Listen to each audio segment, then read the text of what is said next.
I've always loved the idea of camping, a break from the noise, the rush, and the suffocating demands of everyday life. Nature offers a rare kind of silence, the kind where you can hear yourself think.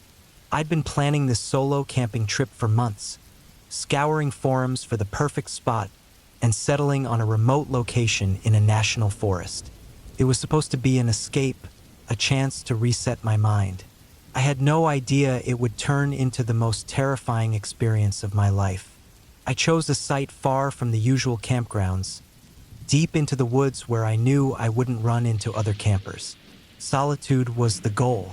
After parking my car at the trailhead, I loaded up my backpack with all the essentials.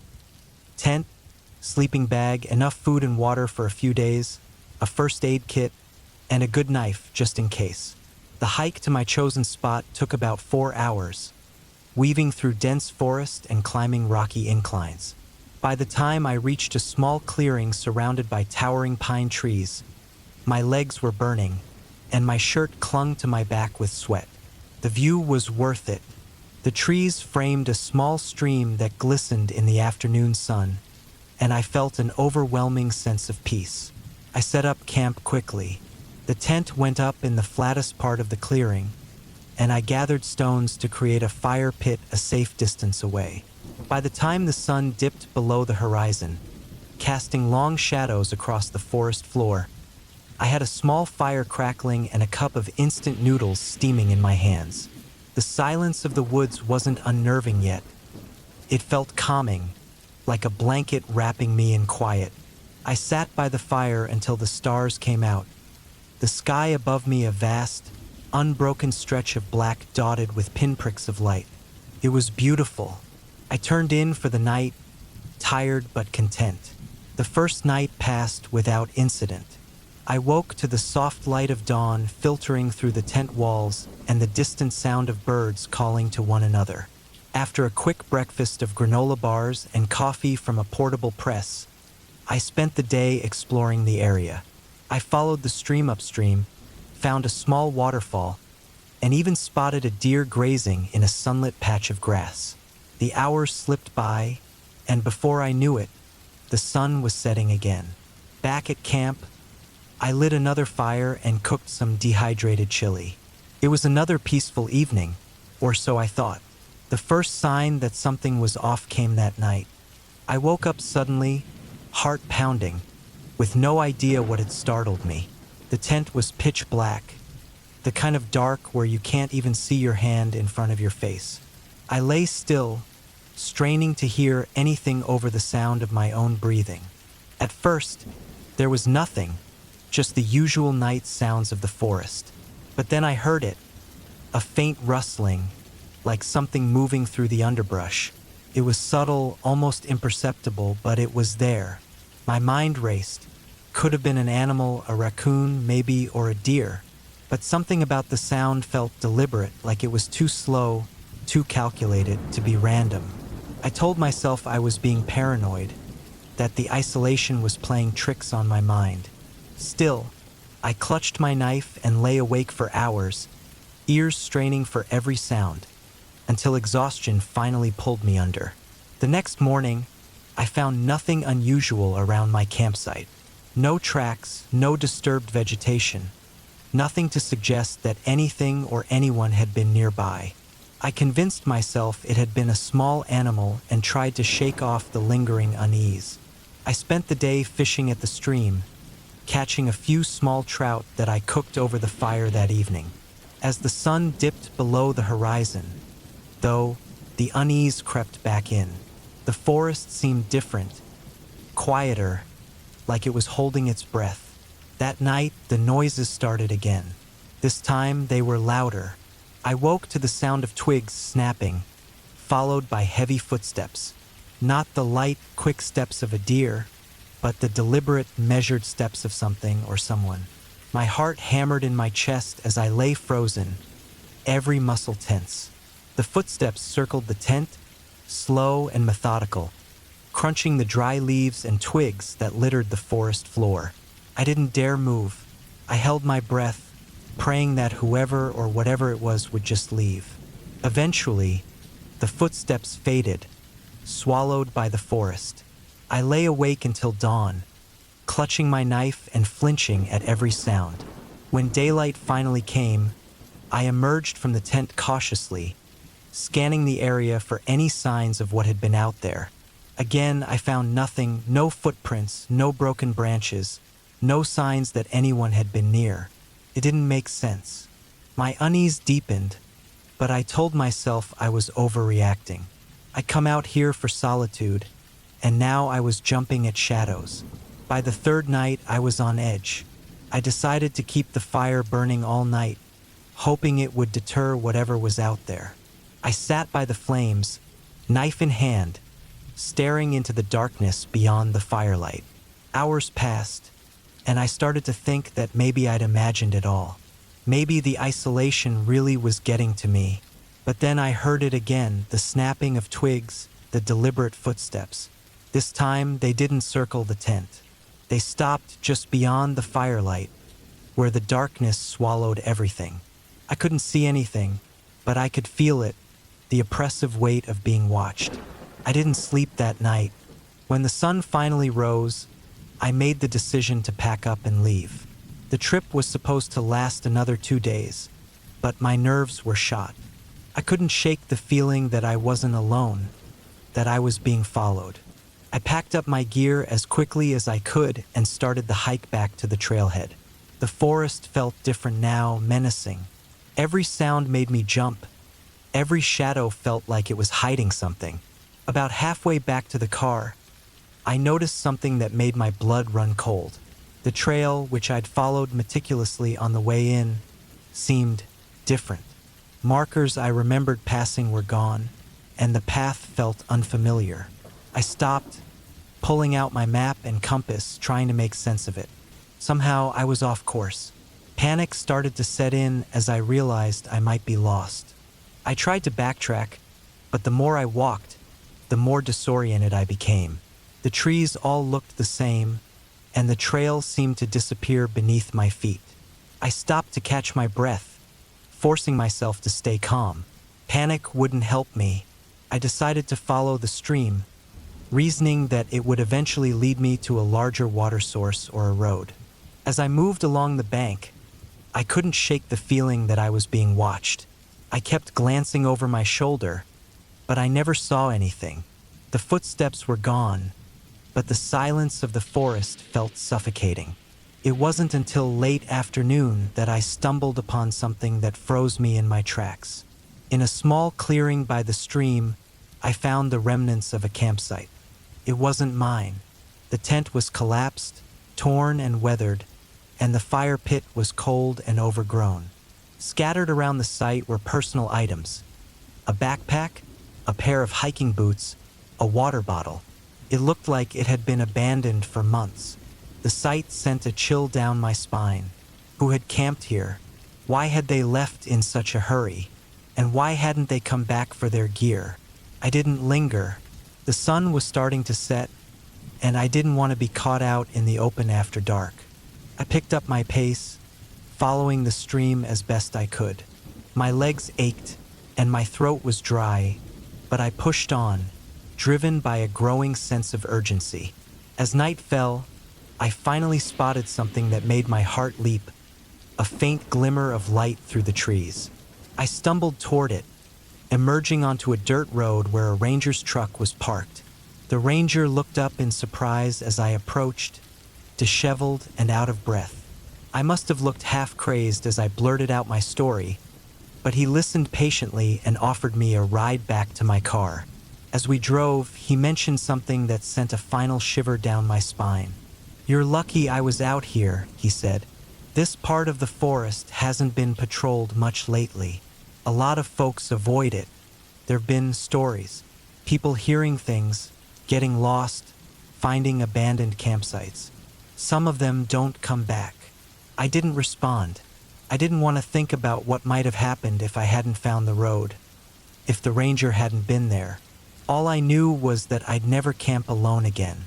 The forest had lost its peace, its allure. Now it felt like a place where you could disappear, swallowed whole by the silence.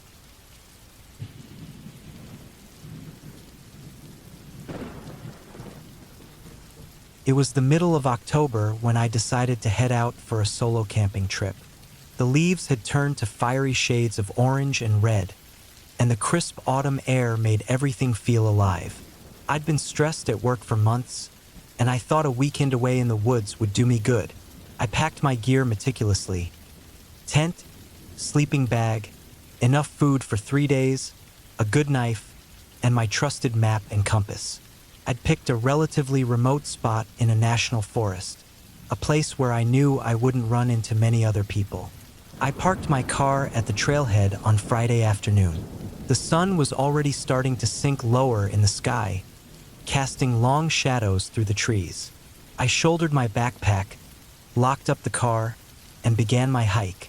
The trail started out wide and well-maintained, but as I ventured deeper into the forest, it grew narrower and less defined. I felt a sense of freedom as the sounds of civilization faded away. No cars, no phones, just the rustling of leaves and the occasional chirp of a bird. About 4 miles in, I found the perfect spot to set up camp. It was a small clearing surrounded by towering pines, with a little stream running nearby. The ground was soft but not too damp, and there was enough flat space for my tent. I set up quickly, pitching the tent and rolling out my sleeping bag. Once everything was ready, I gathered some wood and built a small fire. Sitting by the flames as the sky turned dark, I felt a rare sense of peace. I ate a simple dinner of trail mix and jerky, then crawled into my tent for the night. I woke up once in the middle of the night, startled by a sound I couldn't immediately identify. It was a low, guttural noise, almost like a growl but not quite. My heart raced as I lay still, listening. After a few moments, it stopped, and the forest fell silent again. I told myself it was probably just some animal passing through, maybe a raccoon or a fox, and eventually drifted back to sleep. The next day, I decided to explore the area around my campsite. I left most of my gear behind, taking only my map, compass, and a small day pack with some water and snacks. The forest was dense, and it was easy to lose track of time as I wandered through the trees. I found an old, overgrown trail that didn't seem to be marked on my map.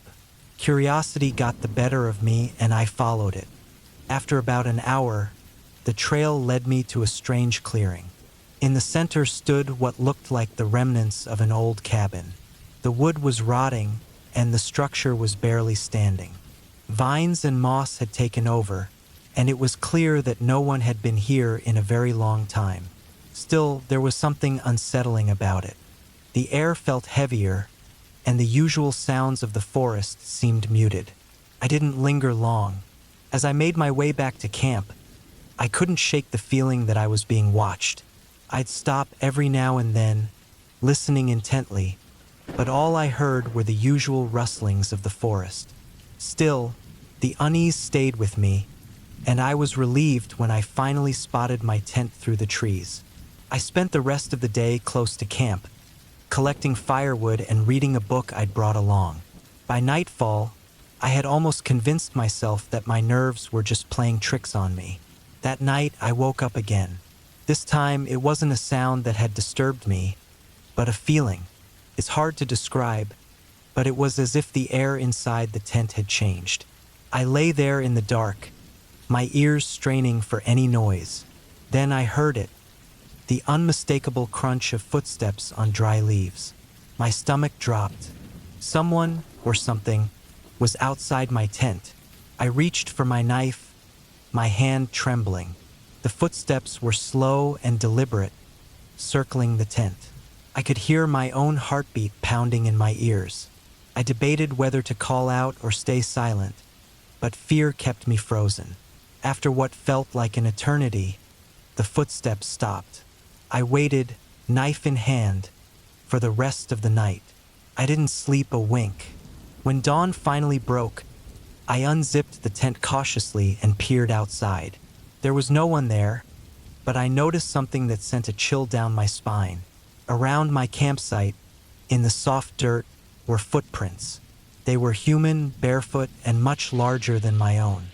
Whoever it was had walked right up to my tent and then disappeared back into the forest. I decided then and there that my trip was over. I packed up my gear as quickly as I could, constantly glancing over my shoulder. The hike back to the car felt endless. Every snap of a twig or rustle of leaves made my heart race. I felt exposed, vulnerable, as if I were being watched the entire way. When I finally reached the trailhead and saw my car, I nearly cried with relief. I threw my backpack into the trunk, started the engine, and didn't stop driving until I was miles away. Even now, weeks later, I can't stop thinking about those footprints.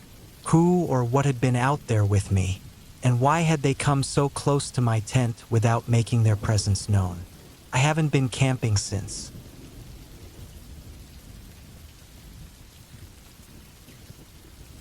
I planned a solo camping trip for weeks. It had been years since I took time for myself, and I craved solitude.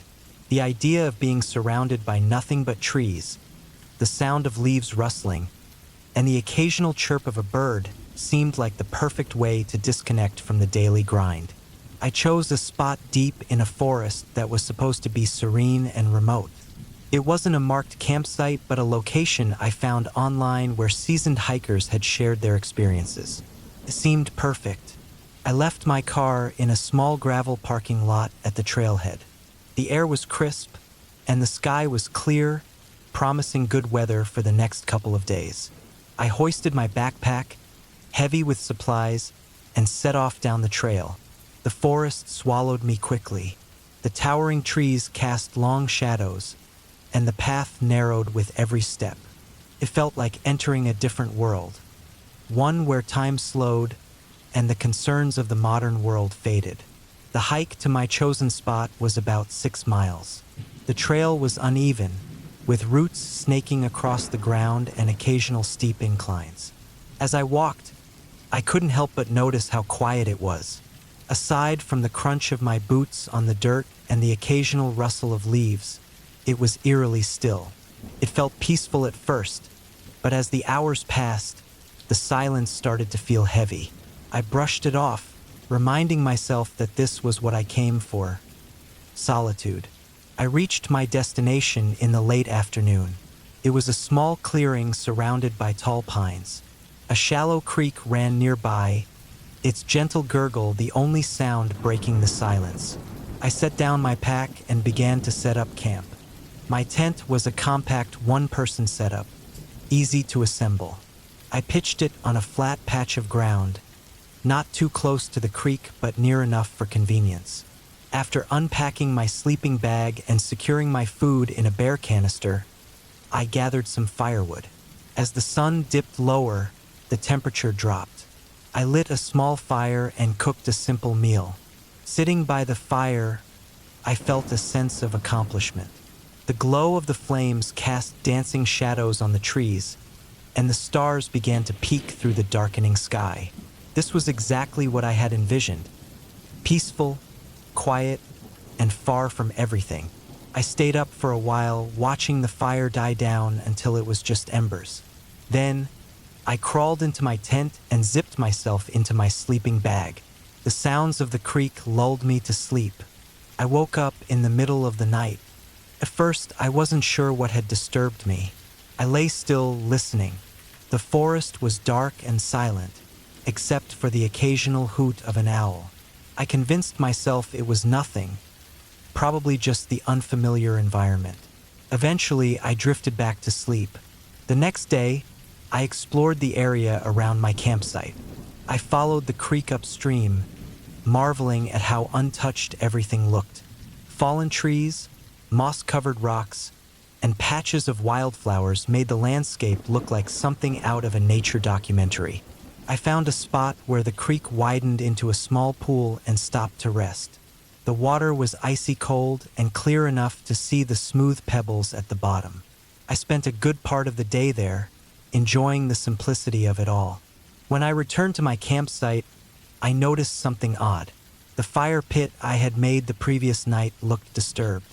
The rocks were scattered, and there were smudges of ash on the ground.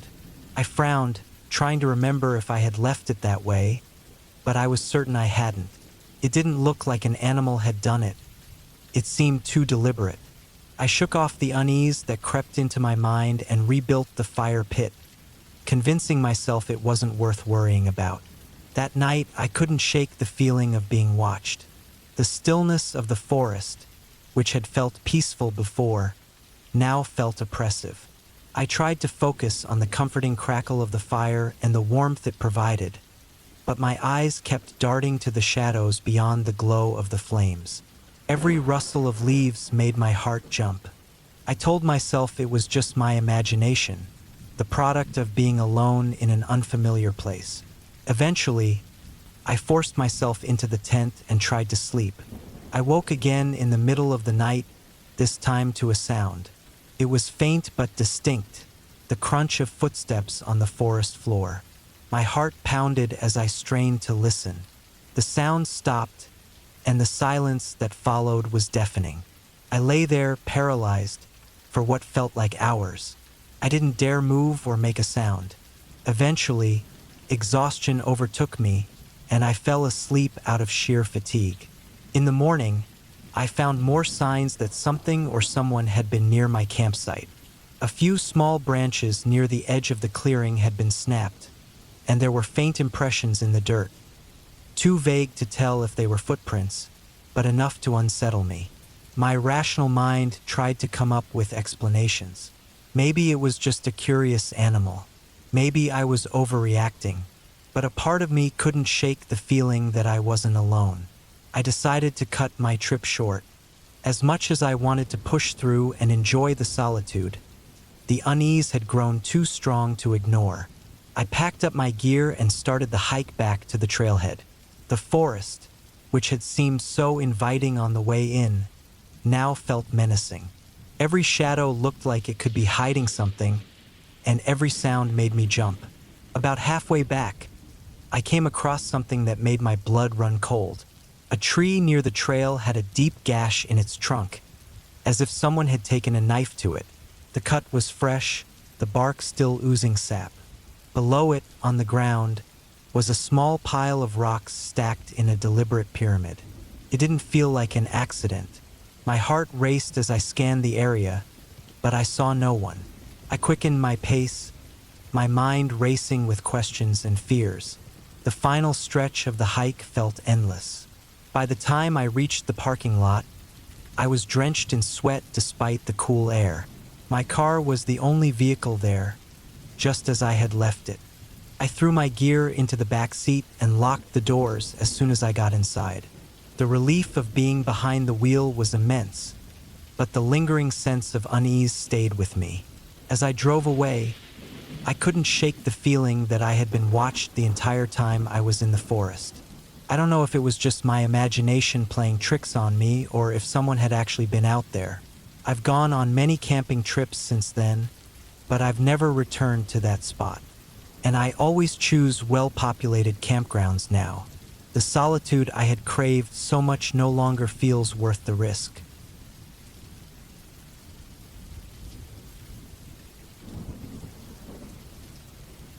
It was supposed to be a relaxing weekend, a simple getaway to the woods. My friends and I had been planning this camping trip for months. We wanted to escape the everyday grind, to disconnect from the noise of city life. Little did I know that this trip would be anything but peaceful. We arrived at the campsite in the late afternoon, just as the sun was starting to dip below the treeline. The air was crisp, and the smell of pine and damp earth filled my lungs. There was something oddly soothing about it. The sound of the wind rustling through the trees, the occasional call of a bird in the distance. It felt like the kind of quiet I hadn't experienced in years. We set up camp near a small creek, a peaceful spot we thought would be perfect for a fire and some good stories under the stars. It wasn't too far from the trailhead, so we wouldn't have to worry about getting lost, and there weren't many other campers around. Just the kind of solitude we were looking for. The first few hours were perfect. We joked around as we built the fire, roasted marshmallows, and enjoyed the cool night. The crackling of the flames was comforting, and the dark forest around us seemed far away, as if we were in a bubble of warmth and light. But as the night wore on, something changed. It was subtle at first, just a feeling like the forest had grown quieter, as if something was watching us. I brushed it off, chalking it up to the darkness and my imagination. We went to bed not long after, each of us retreating to our tents. I fell asleep quickly, but I woke up in the middle of the night, wide awake and unable to shake the feeling that something was wrong. My heart raced in the dark, and I lay there, staring at the inside of my tent. The forest was silent. There were no crickets, no wind, nothing. Just the eerie stillness that made every little noise stand out in sharp contrast. I shifted in my sleeping bag, trying to get comfortable again, but I couldn't. There was a strange sound coming from the forest. It was hard to place, but it sounded like footsteps. Slow, deliberate, moving through the brush. The kind of sound that makes you wonder if you're imagining it or if something is actually out there. I tried to convince myself it was an animal, a deer maybe, or a bear moving through the trees. But I couldn't shake the feeling that whatever it wasn't just an animal. It wasn't until I heard a faint crack of a branch nearby that I realized how close the sound was. I held my breath, straining to listen, but everything went quiet again. Too quiet. I laid there, frozen, for what felt like hours, listening for anything. The night stretched on, each second feeling like an eternity. Just when I thought I might drift off again, the footsteps came again. Closer this time. They were unmistakable, and they were not the sound of any animal I knew. The steps were too deliberate, too human. I sat up, heart pounding in my chest, and slowly unzipped the door of my tent. The night was pitch black, the only light coming from the embers of the dying campfire. I couldn't see anything out there, but I could hear the faint crunch of leaves and twigs, as if someone or something was moving around just beyond the light's reach. I didn't know what to do. My mind raced through all the possible explanations, trying to rationalize it. Maybe it was another camper who had gotten lost, or maybe it was just a hiker passing by. But deep down, I knew it wasn't. There was something off about it. I grabbed my flashlight and slowly stepped out of the tent, my hands shaking. The cold air hit me like a slap, and I could see my breath fog in the air. The forest around us seemed to swallow up all sound, as if it was holding its breath, too. I pointed the flashlight around, the beam cutting through the darkness. Nothing. The campsite was still. The fire pit was almost completely cold, with just a few glowing embers left.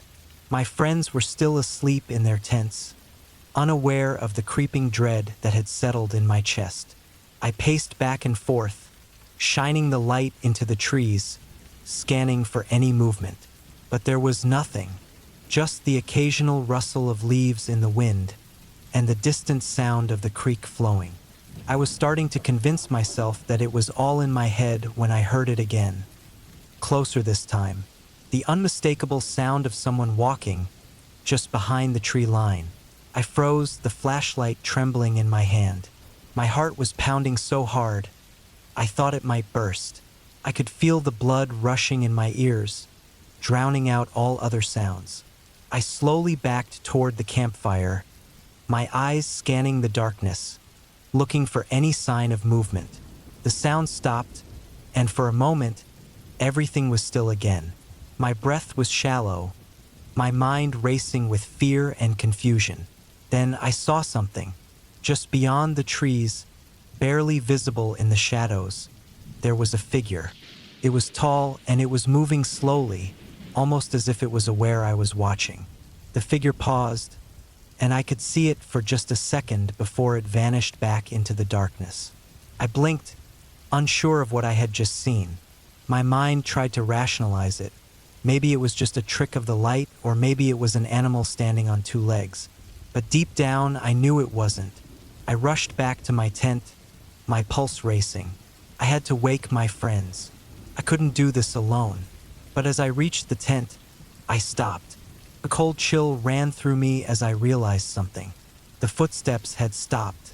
The night was silent again, too silent. I stood there for a moment, my hand on the zipper of my tent, unsure of what to do. Should I wake my friends and tell them? Would they believe me? And if there was someone out there, what would happen? I had no idea. Then, a voice inside my head told me to get out of there, to leave. I wasn't about to wait around to find out what it was that was lurking in the woods. I unzipped the tent and grabbed my backpack, quietly packing up my things. I wasn't about to stay in that campsite a moment longer.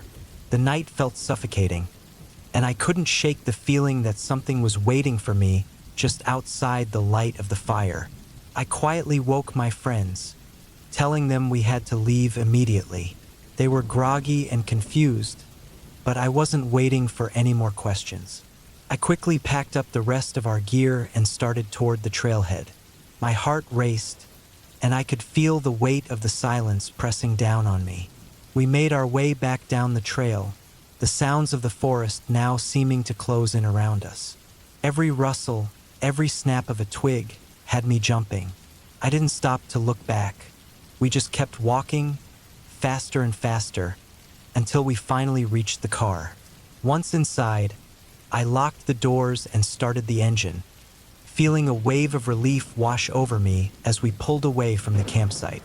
The tension that had built up over the past few hours slowly started to fade, and I could breathe again. We drove in silence, none of us speaking a word. No one needed to ask what had happened. We all felt it. Something had been out there, something that didn't belong. By the time we reached a nearby town, the sun was beginning to rise, casting light on everything we had just been through. I felt a sense of calm wash over me, but there was a nagging feeling at the back of my mind, a question I couldn't shake. What had we really seen out there? In the end, we never went back to that campsite. We never spoke much about it after that night, and I don't think any of us were ever truly able to forget what happened. But we were safe, and as far as I'm concerned, that's the most important part of the story. Because sometimes, the best thing you can do when you're faced with the unknown is to leave it behind.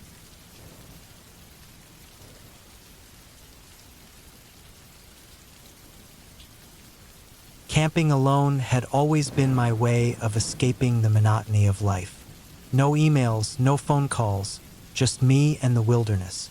That's exactly what I needed when I planned my trip to the remote forest in northern Vermont. I packed light but thoroughly. A small tent, sleeping bag, enough food and water for a few days, a flashlight, a multi-tool, and my trusty hiking boots. I wanted simplicity, nothing fancy, just nature and solitude. The trailhead was deserted when I arrived. The quiet was almost unsettling at first, but I reminded myself that this was the whole point. I checked the map one last time and started hiking. The path wound through towering pines and birches, their canopies filtering sunlight into dappled patches on the ground. The air smelled fresh, earthy, and clean, and the sound of birds chirping made the world feel alive.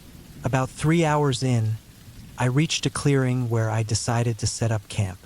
The area was perfect. A flat patch of ground surrounded by trees with a small brook nearby for water.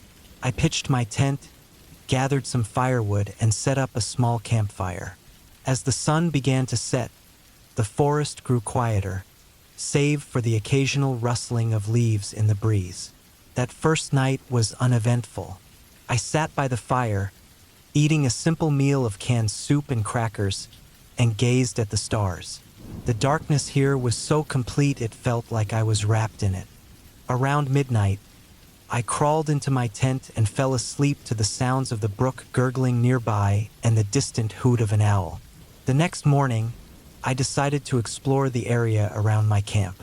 I took my map, marked the location of my tent, and headed deeper into the woods. The forest was dense, and the trails were faint and unmaintained. I made mental notes of landmarks to avoid getting lost.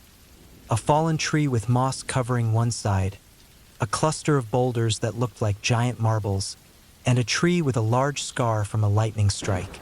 Around midday, I stumbled upon something odd. In a small clearing, there was a ring of stones with charred wood inside. Someone had camped here recently. That in itself wasn't strange, but the campsite looked abandoned in a hurry. A couple of empty cans and a torn plastic tarp were scattered nearby. I didn't see any footprints or other signs of who might have been there. It made me uneasy, but I chalked it up to someone leaving in a rush and decided to move on. As the day wore on, I realized I'd wandered farther than I intended. The sun was beginning to dip toward the horizon, and I hadn't seen any of the landmarks I'd noted earlier. Panic started to bubble up, but I forced myself to stay calm.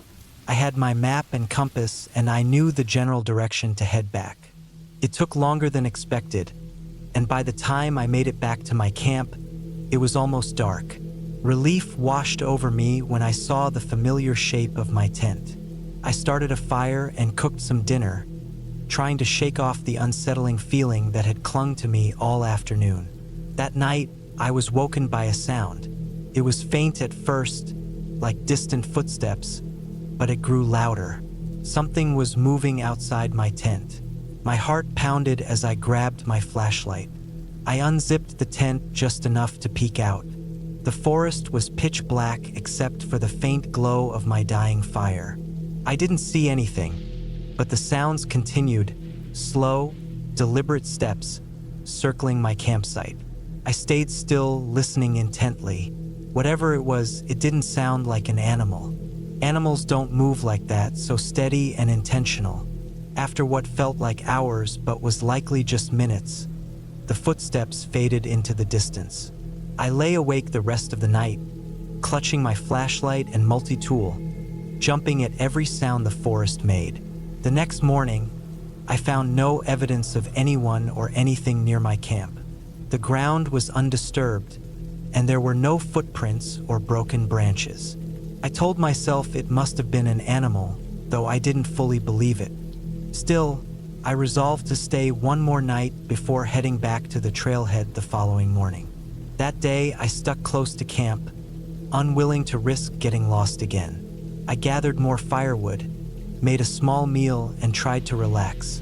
The day passed uneventfully, but as the sun set, the dread began to creep back in. I made the fire larger than usual, hoping the light would keep anything or anyone away. That night, the footsteps returned. This time, they were louder, closer, and more erratic. It wasn't just circling. It sounded like whoever or whatever it was moving quickly, darting around the edges of my campsite. I shined my flashlight into the darkness, but the beam only revealed trees and shadows. I yelled, hoping to scare off whatever it was, but the sounds didn't stop. My voice echoed through the forest, swallowed by the night. Then a loud crack. It sounded like a branch snapping underfoot, just beyond the firelight. I jumped to my feet, clutching my multi-tool like it could actually protect me. My eyes scanned the darkness, and that's when I saw it. A figure just at the edge of the light. It was human-shaped, but I couldn't make out any details. It stood there for a moment before disappearing into the trees. I didn't sleep that night. I sat by the fire until dawn, every muscle in my body tense, listening for any sign of movement. As soon as there was enough light to see, I packed up my camp and started hiking back to the trailhead. My legs felt like lead, and every rustle of leaves made me jump. The forest, once serene, now felt oppressive, like it was watching me. The hike back took longer than expected. The trails seemed unfamiliar, and I had to backtrack several times. At one point, I found myself in a part of the forest I didn't recognize, despite following the map. Panic started to set in again, but I forced myself to stay calm. I retraced my steps until I found the main trail and eventually made it back to the trailhead by late afternoon. When I reached my car, I felt a wave of relief so strong I almost cried. I threw my gear into the back seat and drove away without looking back. As I left the forest behind, the tension in my body began to ease, but the questions lingered. Who or what had been out there with me? What did they want? I've told myself it was probably just another camper playing a prank or someone passing through. But deep down, I'm not sure. All I know is that I won't be camping alone again anytime soon.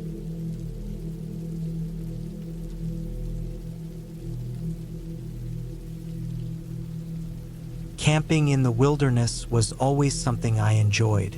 Growing up, my family often spent summers in the forests of Vermont, so I had a strong connection to nature.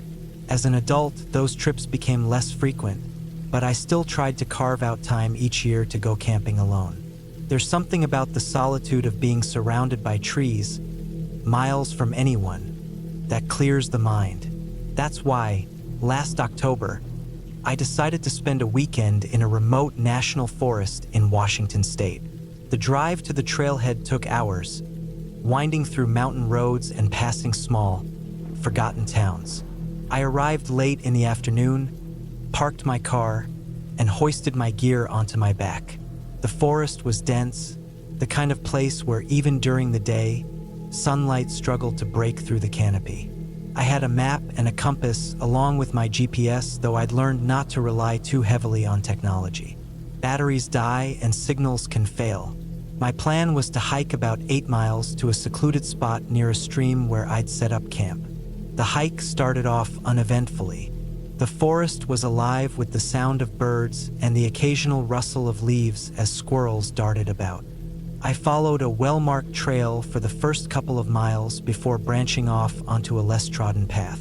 The air was crisp, the kind that bites your skin but feels refreshing at the same time. I breathed deeply, enjoying the earthy scent of moss and decaying leaves. By the time I reached my planned campsite, the sun was dipping below the horizon. I quickly set up my tent, gathered some wood for a small fire, and prepared a simple meal. As I sat by the fire, eating, I felt at peace. The stars above were bright, uninhibited by city lights. The stream nearby provided a soothing background noise, its gentle gurgling blending with the occasional hoot of an owl. The first night passed without incident. I woke up early, the morning air chilly and damp. After breakfast, I decided to explore the area. I left my heavy gear at the campsite, taking only a day pack with water, snacks, and my map. My goal was to follow the stream upstream for a while to see if I could find any interesting spots. The terrain was rough, with fallen logs and dense underbrush making progress slow. The stream's path wound through a narrow valley, the bank steep and lined with thick vegetation. After about an hour of hiking, I came across a clearing. It was an odd place, the kind of spot that makes you pause. The ground was bare, as if nothing had ever grown there, and large rocks were scattered around as though they'd been deliberately placed. There was no sign of human activity, no fire pits, no trash, nothing to suggest someone had been there. Yet, the arrangement of the rocks felt unnatural. I lingered for a moment, taking in the scene, before deciding to move on. The air felt heavier there, as if the atmosphere itself was pressing down on me. Shaking off the unease, I continued upstream, but I couldn't shake the feeling that I was being watched. Every so often, I'd stop and look around, but there was never anything to see, just the trees and the stream. Eventually, I turned back, retracing my steps to the campsite. By the time I got back, it was late afternoon, and I was tired. I spent the rest of the day resting, collecting more firewood, and preparing my dinner.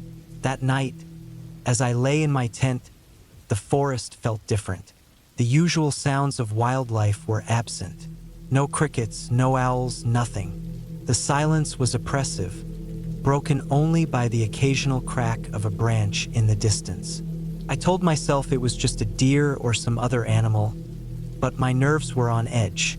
Every sound seemed magnified, and sleep came fitfully. The next morning, I decided to pack up and move to a different spot. The unease from the previous day still lingered, and I thought a change of scenery might help. I studied my map and chose a location about 4 miles away, deeper into the forest. It was more remote with no marked trails leading to it, but that was part of the appeal. The hike was tough. Without a clear trail, I had to rely on my compass and navigate through dense underbrush. The forest here was darker, the trees older and taller, their thick branches blocking out much of the light. By the time I reached the new spot, I was exhausted. I set up camp near a small clearing, not far from another stream. The area felt more open, less claustrophobic than the previous site, and I started to relax.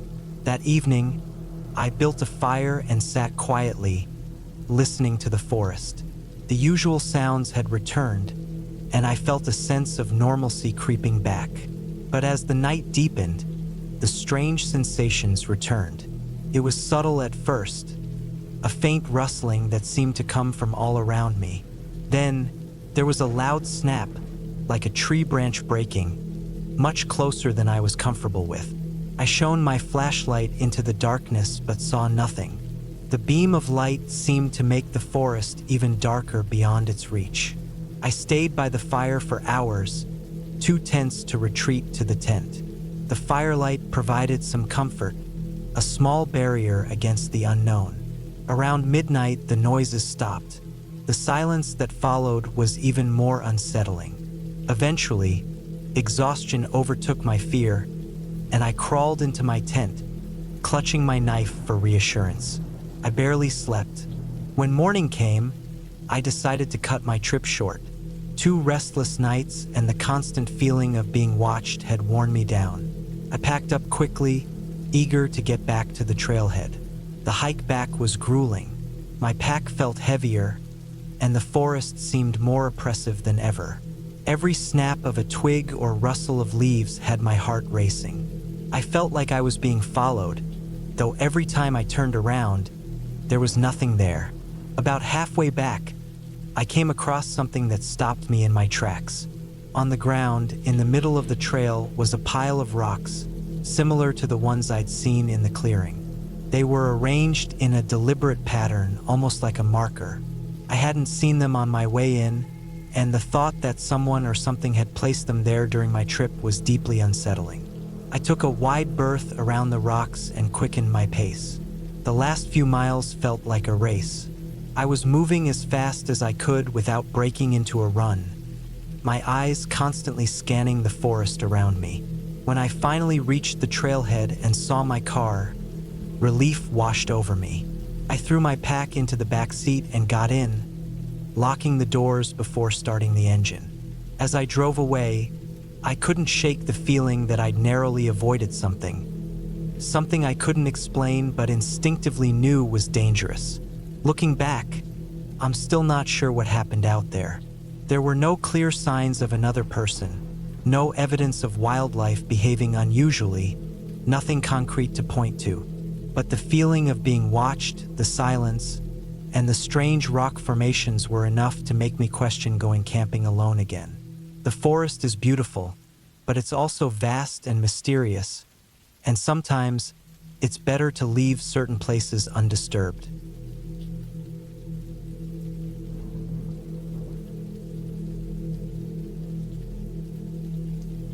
I've always enjoyed camping.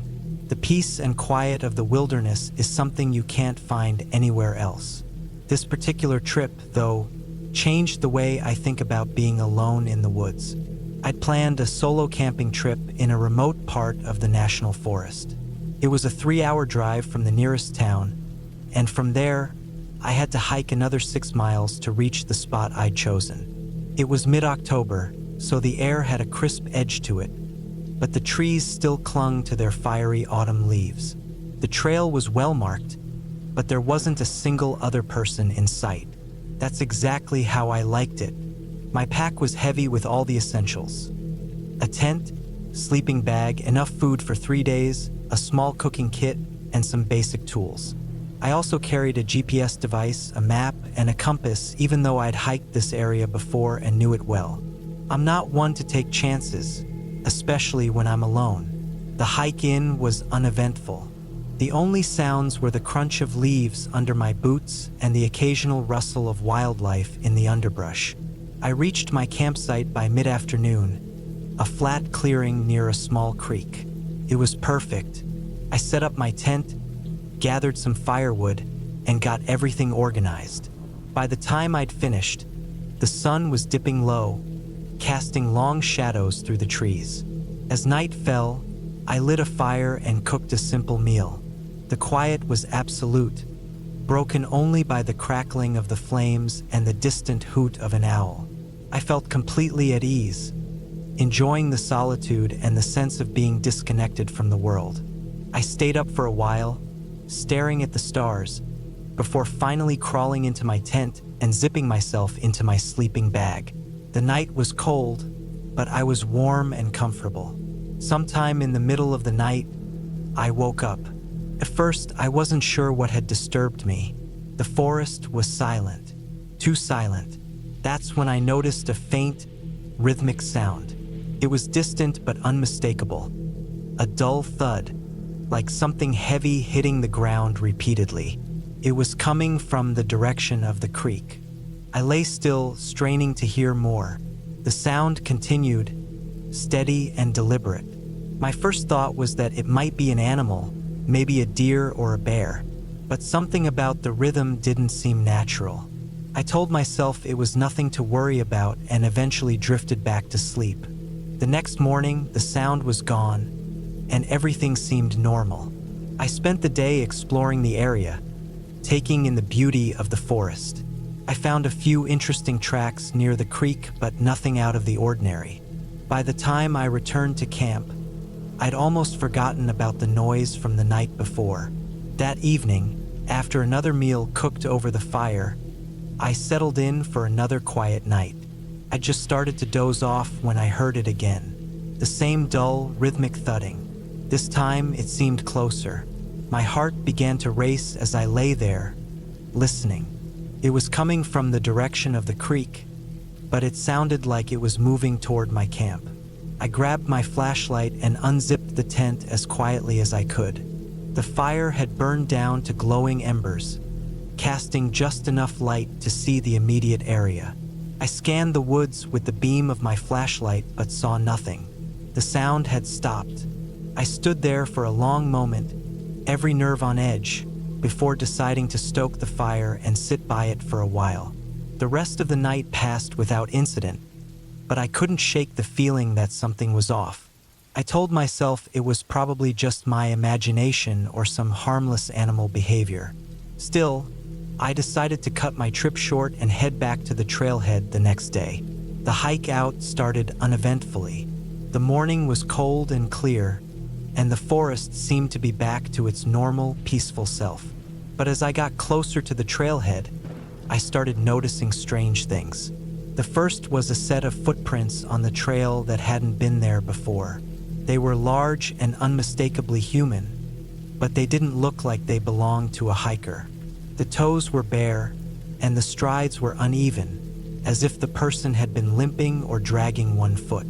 I felt a chill run down my spine but kept moving. The trail was narrow and wound through dense woods, making it impossible to see far ahead. I kept glancing over my shoulder, feeling a growing sense of unease. At one point, I thought I heard the faint sound of footsteps behind me, but when I stopped to listen, the forest was silent. About a mile from the trailhead, I came across something that made my blood run cold. A crude, makeshift shelter had been constructed just off the trail. It was made of branches and leaves, and inside, there were remnants of a fire and what looked like gnawed animal bones. Whoever had made it had been here recently. I didn't wait to investigate further. I quickened my pace, practically jogging the rest of the way to my car. When I finally reached the parking lot, I was relieved to see it empty, just as I'd left it. I threw my gear into the trunk and got in, locking the doors before starting the engine. As I drove away, I couldn't shake the feeling that I was being watched. I kept checking the rearview mirror, half expecting to see someone emerge from the trees. But the road behind me remained empty. It wasn't until I was back in town, surrounded by people and noise, that I began to feel safe again. Even now, I can't explain what happened out there. Maybe it was just my imagination playing tricks on me, Or maybe I wasn't as alone in the woods as I thought. I haven't been camping alone since.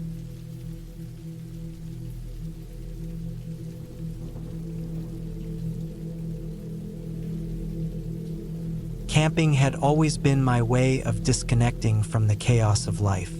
I craved the peace and simplicity of the wilderness. So, when I decided to take a solo trip into the national forest near my hometown, I felt both excited and at ease. I had been to this area before, though never alone, and I trusted myself to handle whatever came my way.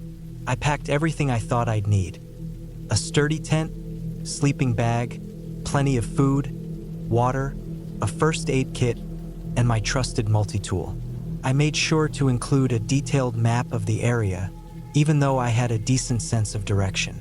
I set out early on a crisp autumn morning. The air was cool and smelled of pine and earth. The leaves were just starting to turn, painting the forest in shades of orange and red. As I hiked deeper into the woods, I felt a sense of freedom that I hadn't experienced in months. The stress of work and daily responsibilities melted away with every step. By midday, I found a secluded spot near a small, clear stream to set up camp. The ground was flat, and the trees offered just enough cover to shield me from the wind without blocking the sunlight. After pitching my tent and organizing my supplies, I spent the afternoon exploring the area. The forest was alive with the sounds of rustling leaves, chirping birds, and the occasional snap of a twig. I followed the stream for a while, marveling at the way it twisted and turned through the landscape. As the sun began to dip lower in the sky, I returned to my campsite to prepare dinner. I boiled water for some instant noodles and added a few spices to make it more palatable. It wasn't gourmet, but it was satisfying after a day of hiking. As night fell, the forest transformed. The once inviting trees now loomed like dark sentinels, and the cheerful sounds of daytime gave way to the eerie silence of night. I built a small fire to keep warm and provide some light. Sitting by the fire, I felt a mix of contentment and unease. The isolation was both thrilling and unsettling. I told myself it was just my imagination playing tricks on me, that the rustling I occasionally heard beyond the firelight was just the wind or a small animal. When the fire began to die down, I decided to call it a night. I double-checked that my food was secured in a bear-proof container and stowed it a safe distance from my tent. Crawling into my sleeping bag, I felt the exhaustion of the day catch up with me. I fell asleep quickly, lulled by the gentle sound of the stream. I woke up sometime in the middle of the night, disoriented and unsure of what had stirred me. My first thought was that I had heard something, but the forest was silent. I lay still, straining my ears for any sound. Then I heard it, a faint crunch of leaves, followed by another. It wasn't constant, but it was deliberate. My heart began to race as I realized it was the sound of footsteps. Someone, or something, was moving just beyond the edge of my campsite. I told myself it could be a deer or some other animal, but the rhythm of the steps didn't feel right. Animals don't move like that, pausing, then taking a few slow steps, then pausing again. I stayed as quiet as possible, barely breathing. I didn't want to draw attention to myself. After what felt like an eternity, the footsteps faded away. I waited, wide-eyed and tense, for any sign of their return, but the forest remained silent. Eventually, exhaustion overcame my fear, and I drifted back to sleep. The next morning, I tried to shake off the unease from the night before. The sun was shining, and the forest felt alive again. I convinced myself that it must have been an animal. Still, I couldn't shake the feeling of being watched. As I went about my day, I found myself glancing over my shoulder more often than usual. I decided to stick closer to my campsite instead of wandering too far. Around midday, I noticed something strange. A few hundred feet from my camp, I found a tree with deep, fresh scratches running down its trunk. They were too high up to be from a small animal, and the spacing between the marks didn't match the claws of a bear. I couldn't figure out what could have made them. The discovery put me on edge, but I told myself it was just another mystery of the wilderness. That afternoon, I went to refill my water bottles at the stream. As I knelt by the water, I saw something that made my blood run cold. On the opposite bank, partially hidden by the underbrush, was a single boot print. It was large, much larger than my own, and it looked fresh. I scanned the area, my heart pounding, but I didn't see anyone. I decided then and there that I wouldn't spend another night in the forest. I'd pack up and hike back to the trailhead before dark. As I hurried back to my campsite, I couldn't shake the feeling that I was being followed. Every now and then, I thought I heard a twig snap or leaves rustle behind me, but whenever I stopped to listen, there was only silence. By the time I reached my campsite, my nerves were frayed. I packed up my gear as quickly as I could, my hands trembling. The sun was already starting to set, and I knew I had limited time to make it back to the trailhead. I strapped on my backpack and started down the trail at a brisk pace. The forest, which had seemed so welcoming the day before, now felt oppressive. Shadows stretched long across the ground, and every sound seemed amplified. As the light faded, I felt the weight of the situation pressing down on me.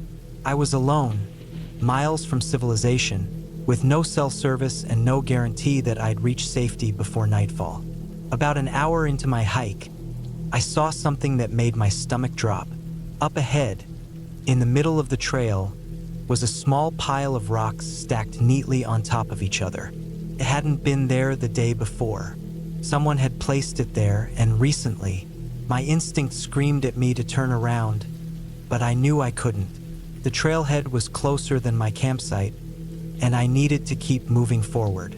I stepped around the pile carefully, my eyes scanning the forest for any sign of movement. The feeling of being watched was overwhelming now, and I couldn't shake the thought that someone was deliberately trying to unnerve me. I quickened my pace, my legs burning from the effort. The trail became harder to follow in the dim light, and I stumbled more than once on exposed roots and rocks. Then I saw it. Just off the trail, partially obscured by trees, was a figure. It was too dark to make out details, but I could see enough to know it was a person. They were standing perfectly still, watching me. My heart pounded in my chest as I forced myself to keep moving. I didn't want to run and risk tripping or drawing more attention to myself, but every instinct screamed at me to get away. As I rounded a bend in the trail, I broke into a jog. My breath came in ragged gasps, and my pulse thundered in my ears. I didn't dare look back. All I could think about was reaching the trailhead and the safety of my car. When I finally saw the parking lot through the trees, relief washed over me. I sprinted the last stretch, my legs shaking with exhaustion and adrenaline. I didn't stop until I was inside my car with the doors locked. Only then did I allow myself to look back toward the trail. The figure was there, standing at the edge of the forest, just barely visible in the fading light. They didn't move, didn't call out, just stood there, watching as I started the engine and drove away. I never went back to that forest. To this day, I don't know who or what was out there with me. All I know is that I've never felt fear like that before, and I hope I never do again. The wilderness may be beautiful, but it's also vast and unforgiving. Sometimes it's better to admire it from a distance.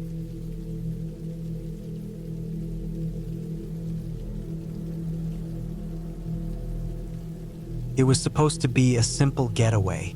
I had planned everything down to the last detail. A quiet weekend in the mountains, just me and the wilderness. My job had been draining me, and I desperately needed a break. I found a secluded camping spot deep in the forest, far away from any other campers or hikers. It was exactly what I needed: peace, quiet, and a chance to reset. The drive up the mountain was uneventful. The roads were winding but manageable, and the scenery was breathtaking. Towering pines lined the roads, their tops swaying gently in the wind. The air smelled crisp, clean and earthy, a stark contrast to the city smog I was used to. When I arrived at the trailhead, the parking lot was empty. It was perfect. I grabbed my backpack, double-checked my supplies, and set off down the trail. The hike to the campsite was about 6 miles. The trail was narrow, flanked by dense trees on either side. Sunlight filtered through the canopy, casting dappled shadows on the ground. The only sounds were the crunch of my boots on the dirt path and the occasional chirp of a bird. I felt a sense of calm wash over me. This was exactly what I needed. When I reached the campsite, I was thrilled. It was a small clearing surrounded by trees, with a clear view of the mountains in the distance. A small stream ran nearby, its gentle babble adding to the serene atmosphere. I set up my tent, unpacked my gear, and built a fire pit using the stones scattered around the area. By the time I was finished, the sun was beginning to set, painting the sky in hues of orange and pink. After dinner, I sat by the fire, staring into the flames. The warmth was comforting, and the rhythmic crackle of burning wood was almost hypnotic. I stayed up longer than I intended, reluctant to leave the tranquil scene. Eventually, fatigue won out, and I crawled into my tent. The sleeping bag was warm, and the forest sounds lulled me to sleep. I woke up sometime in the middle of the night. At first, I wasn't sure what had roused me. The forest was quiet, save for the occasional rustle of leaves in the wind. I listened intently, my heart beating a little faster than usual. Then I heard it, a faint, rhythmic sound. It was distant, but unmistakable. Footsteps. Someone was walking in the forest. I lay perfectly still, straining to hear more. The footsteps grew louder, closer. They were deliberate, not the aimless wandering of an animal. My mind raced. I was miles away from the nearest road, and I hadn't seen anyone else on the trail. Who could it be? And why were they out here in the middle of the night? The footsteps stopped just outside my campsite. My heart was pounding so loudly I was sure whoever it was could hear it. I reached for the knife I always kept in my backpack, my hand trembling. The fire had died down to embers, and the darkness outside the tent was nearly absolute. I waited, every muscle in my body tense, but the footsteps didn't resume. Minutes passed. Slowly, the tension eased, and I began to convince myself that whoever it was had moved on. Morning came, and with it, a sense of relief. The bright sunlight made the fears of the night seem almost silly. I stepped out of my tent and surveyed the campsite. Nothing seemed out of place. I told myself it had probably been a deer or some other animal. After breakfast, I decided to explore the area. I followed the stream for a while, enjoying the tranquility. The forest was beautiful, untouched, and vast. I felt a renewed sense of peace. That peace was shattered when I returned to my campsite. My tent had been slashed open. The contents of my backpack were strewn across the ground. Whoever had been here during the night hadn't left. They had waited until I was gone to ransack my camp. A chill ran down my spine. I looked around, half expecting to see someone lurking in the trees, but the forest was silent. I quickly gathered what I could salvage. My food supply was untouched, but some of my gear was missing, including the extra knife I had packed. The realization that someone out there now had one of my weapons filled me with unease. I debated whether to pack up and leave, but the thought of hiking back to the car alone, with whoever it was possibly following me, was equally frightening. I decided to stay put at least until morning. That night, I built a larger fire, hoping it would deter anyone from approaching. I kept my remaining knife close and didn't bother trying to sleep. Every snap of a twig made my heart race. Hours passed, and nothing happened. Eventually, exhaustion overcame me, and I dozed off. I woke abruptly to the sound of something crashing through the underbrush. I bolted upright, knife in hand. The fire had burned low again, casting flickering shadows. The noise was coming from the direction of the stream. I stood, my legs shaking, and moved toward the sound. My flashlight beam cut through the darkness, illuminating the trees. Then I saw it, a figure standing at the edge of the light. It was a man dressed in dark clothing. His face was obscured by a hood. He didn't move, didn't say anything. He just stood there, staring at me. My grip on the knife tightened. "What do you want?" I called out, my voice trembling. There was no response. The man took a single step forward and I took a step back. Then, without warning, he turned and disappeared into the trees. I didn't sleep for the rest of the night. As soon as dawn broke, I packed up my gear and started the hike back to my car. The trail felt longer than before, every shadow a potential threat. I kept looking over my shoulder, convinced the man was following me, but I never saw him again. When I finally reached the parking lot, my car was the only one there. Relief washed over me as I climbed in and locked the doors. As I drove away, I couldn't shake the feeling of being watched. I don't know who that man was or what he wanted, but I've never been back to that forest since. Camping was supposed to be a way to escape the stress of everyday life, but now it's just another thing that keeps me awake at night.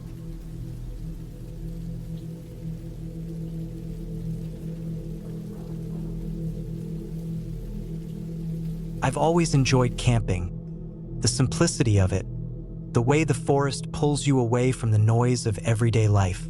I thought this trip would be no different. My plan was straightforward. 3 days in the wilderness, far from the stresses of work and screens. I chose a remote area I'd read about online, one that promised solitude and beautiful views. It was late October, the air crisp and cool, with a promise of clear skies. Perfect camping weather, or so I thought. The drive out to the trailhead took most of the morning. By the time I parked my car and strapped on my backpack, the sun hung high, casting long golden rays through the thinning trees. The trail started gently enough, winding through the forest with soft rustling sounds of leaves underfoot. The first few miles were uneventful, just me and the rhythm of my steps, my breathing, and the occasional bird call. I reached my planned campsite a little after 3 p.m. It was a small clearing near a shallow stream. The ground was flat and covered in soft moss, and there was a fallen log that would make a good bench. I set up my tent quickly, eager to make the most of the daylight. The tent was a bright orange dome, easy to spot among the browns and greens of the forest. I gathered some wood for a small fire, laid out my sleeping bag, and boiled water for coffee. Everything felt peaceful. As the sun dipped lower, I explored the area a bit. The forest seemed denser than I'd expected. Trees pressed closer together, their branches intertwining like fingers clasped tightly. The stream's gentle gurgle became my anchor in the quiet, a constant sound that reassured me I wasn't completely alone. I didn't stray far, not wanting to lose sight of my camp. By the time I returned, the sun had disappeared behind the treetops, and the shadows stretched long and dark. After dinner, I sat by the fire, letting its warmth soak into my skin. The flames danced and crackled, sending little sparks into the air. The forest around me had grown eerily silent. No wind rustled the leaves, no animals scurried through the underbrush, just the fire and me.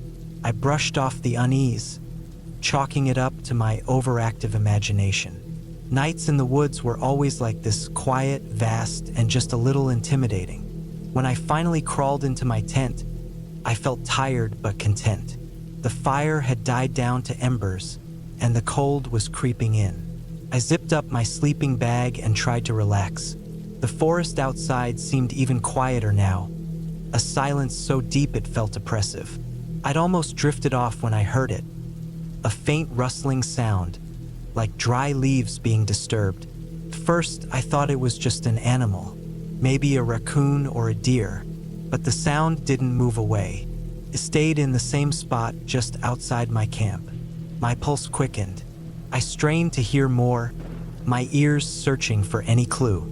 Then came the unmistakable crunch of a footstep. Not the light, erratic steps of an animal, but a deliberate, heavy tread. Someone was out there. I froze, my breath catching in my throat. My mind raced. Who would be out here this far from the trailhead? And why? I didn't have any weapons, just a small camping knife in my bag. The footsteps continued, slow and deliberate, circling the perimeter of my camp. I couldn't see anything through the thin fabric of the tent, but I could hear every movement. My heart pounded so hard I thought whoever was out there might hear it. Minutes felt like hours. The footsteps eventually faded, replaced by the eerie stillness of the forest. I didn't move, too afraid to make a sound. Sleep was impossible. I lay there in the darkness, every muscle tense, waiting for something, anything to happen. But the night stretched on without incident. When dawn finally broke, I emerged from the tent cautiously, every nerve on edge. The clearing looked the same as it had the day before, except for one thing: footprints. They were human, no doubt about it, and they circled my camp in a wide arc before disappearing into the woods. I stared at them for a long time, trying to make sense of it. The ground was soft enough to preserve the impressions, but they weren't fresh. Whoever had been there last night had left long before morning. I debated whether to pack up and leave, but stubbornness got the better of me. Maybe it had been another hiker, curious about my camp but too shy to approach. That seemed plausible, and I clung to the explanation. I convinced myself I'd overreacted and decided to stick to my plan. But I couldn't shake the feeling of being watched. The second day passed uneventfully, though I couldn't fully enjoy it. Every rustle of leaves, every snapping twig made me jump. I kept glancing over my shoulder, expecting to see someone standing there, watching, but there was nothing. Just the endless forest and its shadows. That night, I made sure to build a bigger fire, its light a comforting barrier against the encroaching darkness. I stayed up late, watching the flames and listening for any sound out of place. Hours passed without incident, and I began to relax. Maybe whoever had been there the night before was long gone. I was wrong. It was past midnight when I heard it again. Footsteps. This time, they were closer, more deliberate. They didn't circle the camp, but came straight toward it. My blood ran cold. I grabbed my camping knife and sat rigid, staring at the tent door. The footsteps stopped just outside, and then there was silence. No rustling, no movement, just a heavy, suffocating stillness. I stayed like that for what felt like an eternity, gripping the knife so tightly my hand ached. Finally, I worked up the courage to unzip the tent just a fraction, peering out into the darkness. The fire had burned low, its light barely illuminating the clearing. I saw nothing, no movement, no figure, but the sense of being watched was overwhelming. I didn't sleep that night. At the first light of dawn, I packed up my gear as quickly as I could. The footprints were back, fresh this time, and leading away from the camp in a straight line into the woods. I didn't follow them. I didn't want to know where they led. The hike back to the trailhead was the longest of my life. Every step felt like I was being followed, though I never saw or heard anything. When I finally reached my car, I felt a wave of relief so intense it almost brought me to tears. I didn't look back as I drove away. I never reported the incident. What would I have said? That someone walked around my campsite at night? Sounded so trivial, so easy to dismiss. But I've never been camping alone since. Whatever or whoever was out there, I don't want to meet them again.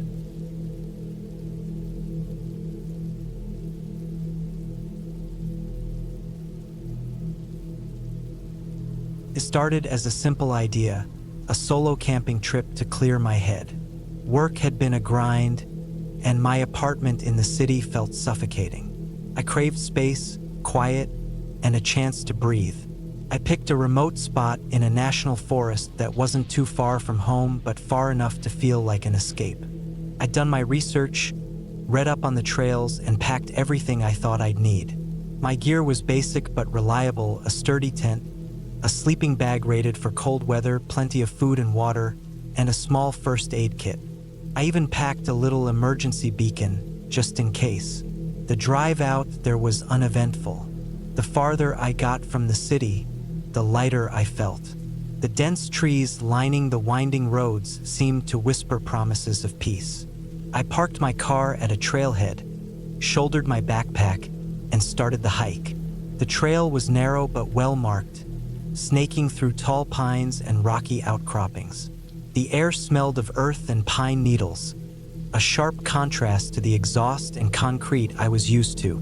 The sound of birds and the occasional rustle of leaves filled the silence. After a couple of hours, I reached the clearing where I'd planned to set up camp. It was perfect, a flat patch of ground surrounded by trees, with a small stream nearby for water. I pitched my tent, laid out my gear, and built a small fire. As the sun dipped lower, I sat by the fire, eating a simple meal and enjoying the solitude. The forest seemed alive but calm, with the chirping of crickets and the distant hoot of an owl. By the time darkness fell, I was ready to call it a night. I doused the fire, zipped myself into my tent, and settled into my sleeping bag. The forest was pitch black, the kind of darkness that's hard to find in the city. I drifted off to sleep, feeling content. I woke up suddenly in the middle of the night. At first, I wasn't sure what had startled me. My heart was pounding, and my ears strained to pick up any sound. The forest, which had felt so welcoming earlier, now seemed vast and indifferent. I told myself it was nothing, just the unfamiliar noises of the wild. But then I heard it, a faint rustling sound, like something moving through the underbrush. It was subtle, barely audible, but enough to set me on edge. I lay still, listening. The sound came again, closer this time. My mind raced through possibilities. A deer? A raccoon? I'd read about black bears in the area, but they were supposed to avoid humans. I reached for the small flashlight I'd kept by my side and clicked it on. The beam of light pierced the darkness, illuminating the inside of my tent. I unzipped the flap just enough to peek outside. The forest was still, the underbrush unmoving.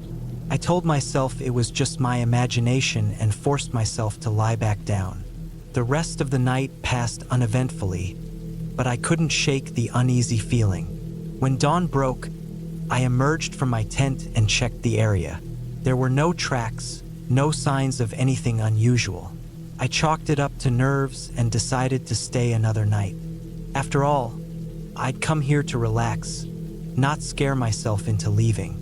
The second day was peaceful. I explored the area, following the stream and admiring the dense forest. I found a spot where the water pooled into a small, clear pond and spent an hour just sitting there, soaking in the quiet. When I returned to camp, I cooked a simple meal and watched the sunset through the trees. It was beautiful, the kind of scene that made all the stress and noise of daily life seem far away. That night, I went to bed feeling calmer. But again, I woke up in the middle of the night. This time, the sound was louder and more distinct. It wasn't just rustling. It was the unmistakable crunch of footsteps on dry leaves. My heart thudded in my chest as I strained to listen. The steps were slow, deliberate, and they were circling my campsite. I reached for my flashlight and my small camping knife. The knife felt pitifully inadequate, but it was all I had. I stayed silent, trying to control my breathing as the footsteps continued. They stopped suddenly, and the silence was deafening. I waited, my muscles tense, for what felt like an eternity. Finally, I worked up the courage to unzip the tent and shine my flashlight outside. The beam swept over the trees, the ground, the fire pit. Nothing. No movement. No sign of anyone or anything. I told myself it was an animal, maybe a curious deer, and crawled back into my sleeping bag. But sleep didn't come easily. Every small noise seemed amplified, every shadow sinister. I stayed awake until the first light of dawn, then packed up my camp. I decided to cut the trip short. The solitude I'd sought now felt oppressive, the forest's vastness too isolating. The hike back to my car felt longer than the hike in. Every rustle of leaves or snap of a twig made me jump. When I finally reached the trailhead and saw my car, I felt a wave of relief. I tossed my gear into the trunk and climbed into the driver's seat. As I turned the key in the ignition, I glanced back toward the trail. For a moment, I thought I saw movement among the trees, but it was gone before I could be sure. The drive home was quiet. The farther I got from the forest, the lighter I felt, but a lingering unease stayed with me. When I got home, I unpacked my gear and found something that made my stomach drop. My emergency beacon, which I'd kept in an outer pocket of my backpack, was missing. I knew I hadn't used it or moved it. It should have been there. I've thought about that trip a lot since then, trying to make sense of what happened. I've told myself it was just nerves, that I'd imagined more than was really there. But the missing beacon bothers me. Someone or something had been out there with me, close enough to take it without me noticing. I haven't been camping since, and I don't think I ever will again.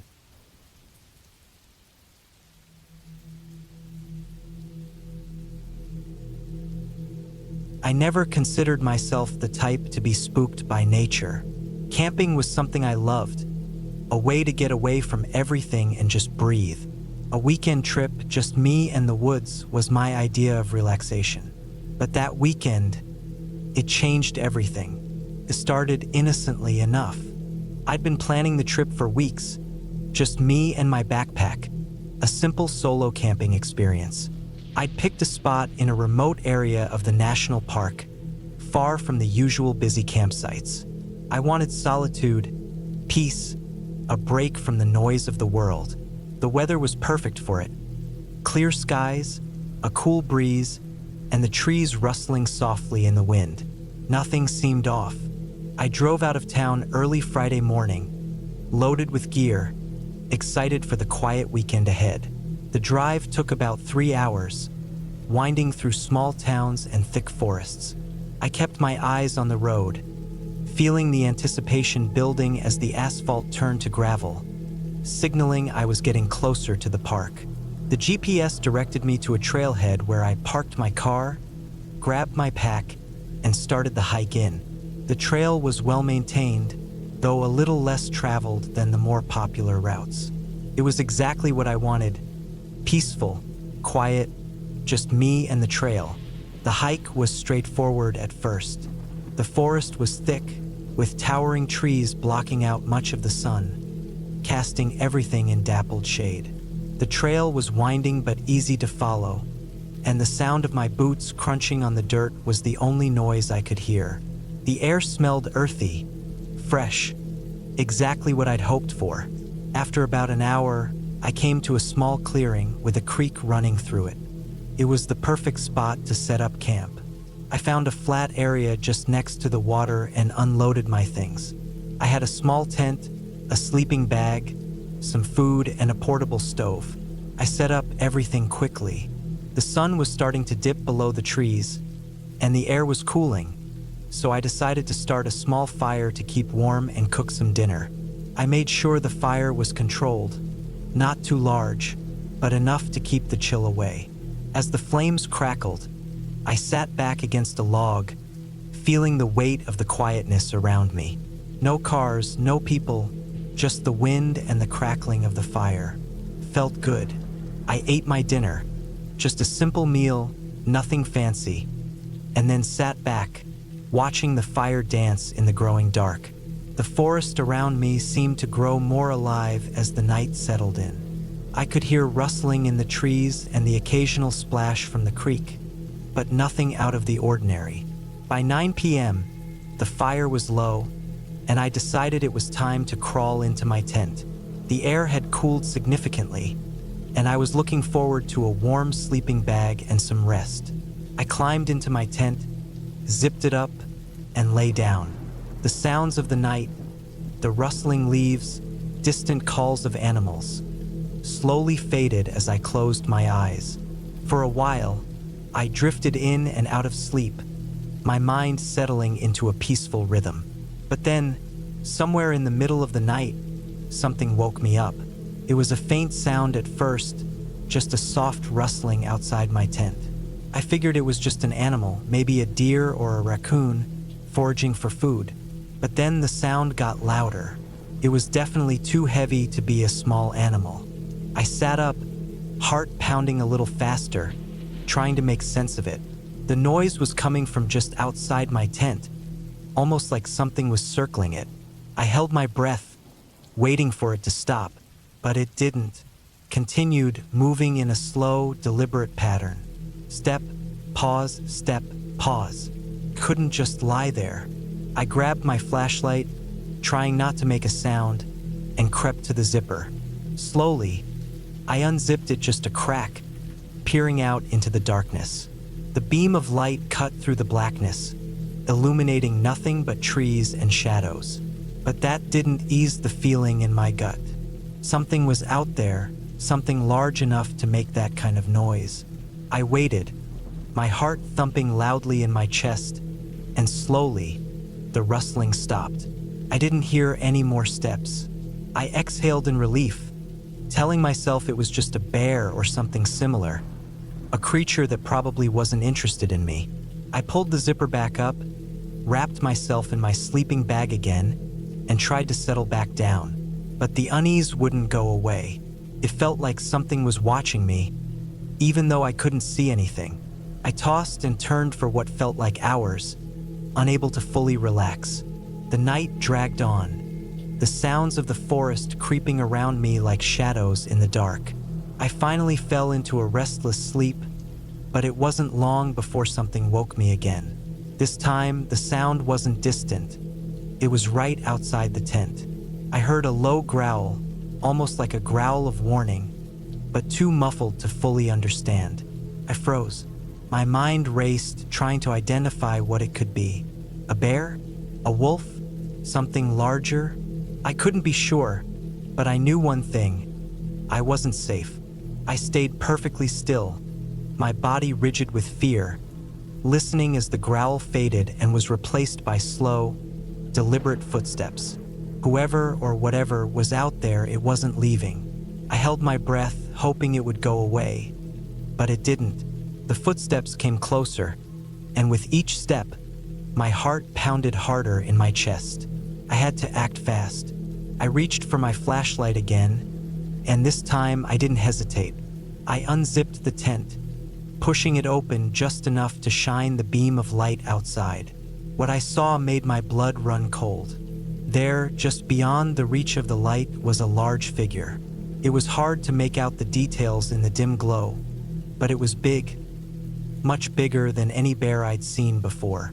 It stood on two legs, hunched over slightly, and its eyes glowed faintly in the dark. My mind raced, but the only thing I could do was keep my flashlight trained on it, praying it wouldn't come any closer. Then, it did something that shook me to my core. It turned and disappeared into the trees. The sound of its steps faded into the distance, leaving behind an eerie silence. I didn't sleep after that. I sat there, wide awake, listening for any more sounds, but it was quiet, too quiet. Eventually, the first light of dawn broke through the trees, and I knew I couldn't stay there any longer. I packed up my things as quickly as I could, every nerve in my body on edge, and hiked out of the woods as fast as I could. I didn't go back to that spot. I found another campsite farther along the trail, one closer to the ranger station, and set up camp there for the rest of the weekend. But I never forgot the feeling of being watched, the growl I heard, the glowing eyes. I've been camping many times since, but that experience changed me. The woods are beautiful, but now, whenever I go, I can't shake the feeling that something might be lurking just beyond the trees, waiting to remind me of that night. I've never told anyone the full story. Maybe they wouldn't believe me. Maybe I wouldn't believe it myself if it hadn't happened to me. But that night, I know what I heard, and I know I was not alone in those woods.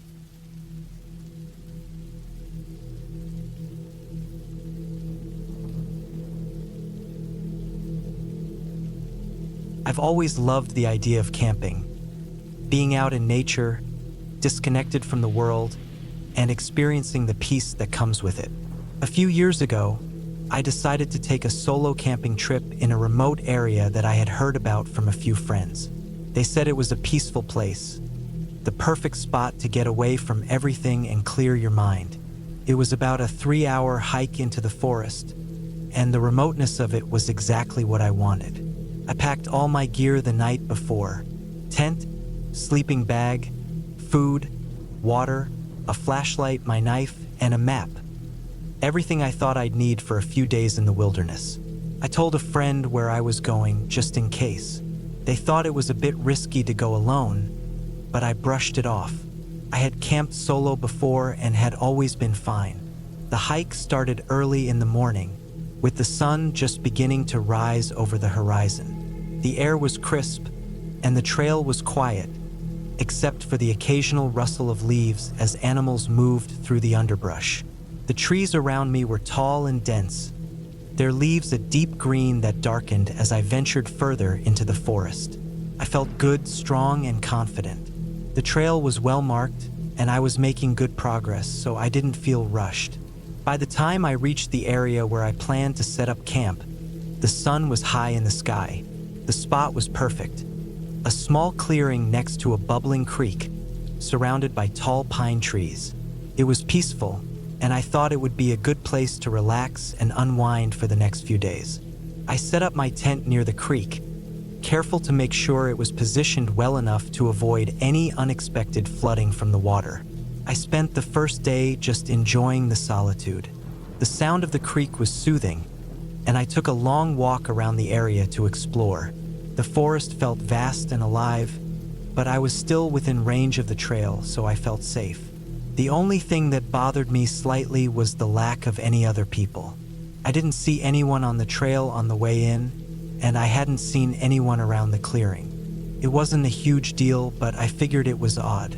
Normally, on trails like this, you'd run into at least a few other campers. That night, I sat by the campfire and made dinner. The smell of the food mixed with the fresh, pine-scented air, and the crackling of the fire was the only sound that broke the silence. As the evening wore on, I began to feel a strange sense of unease, but I pushed it aside. It was probably just my mind playing tricks on me in the stillness of the night. I went to bed early, hoping to get some rest for the hike the next day. The inside of the tent was cozy, and I quickly settled into my sleeping bag. But as I lay there in the dark, listening to the sounds of the forest, I started to feel uneasy again. The usual noises of the wilderness, the rustling of leaves, the chirping of insects, seemed to have quieted down.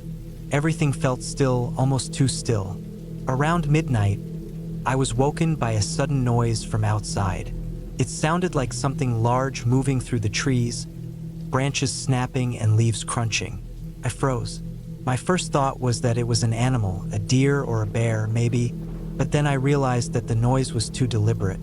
It wasn't the usual sounds of wildlife. It was almost like someone was walking through the forest. I lay still, heart pounding, trying to listen for any other sounds. But nothing came. The forest was silent again. I stayed there for a long time, not sure what to think. I told myself it was nothing, just the wind or an animal, and eventually, I managed to fall back asleep. The next morning, I woke up to a cold, overcast sky. It was unusual for this time of year, but I figured it was just the weather shifting. After a quick breakfast, I decided to go for a hike to clear my mind. I figured I would feel better if I got out into the forest and kept my mind busy. As I walked deeper into the woods, I couldn't shake the feeling that I wasn't alone. The woods felt different today, heavier somehow. The wind had picked up, and the trees creaked above me, casting strange shadows on the ground. I glanced behind me a few times, but there was nothing there, just the trail stretching out behind me. I took a few more steps, trying to focus on the path, but I couldn't ignore the unsettling feeling that had settled deep in my gut. It was as if someone was watching me. I quickened my pace, my boots crunching on the forest floor, but no matter how fast I walked, the feeling didn't go away. When I reached a small ridge, I decided to turn back. The unease had built up to the point where I didn't want to be out here alone anymore.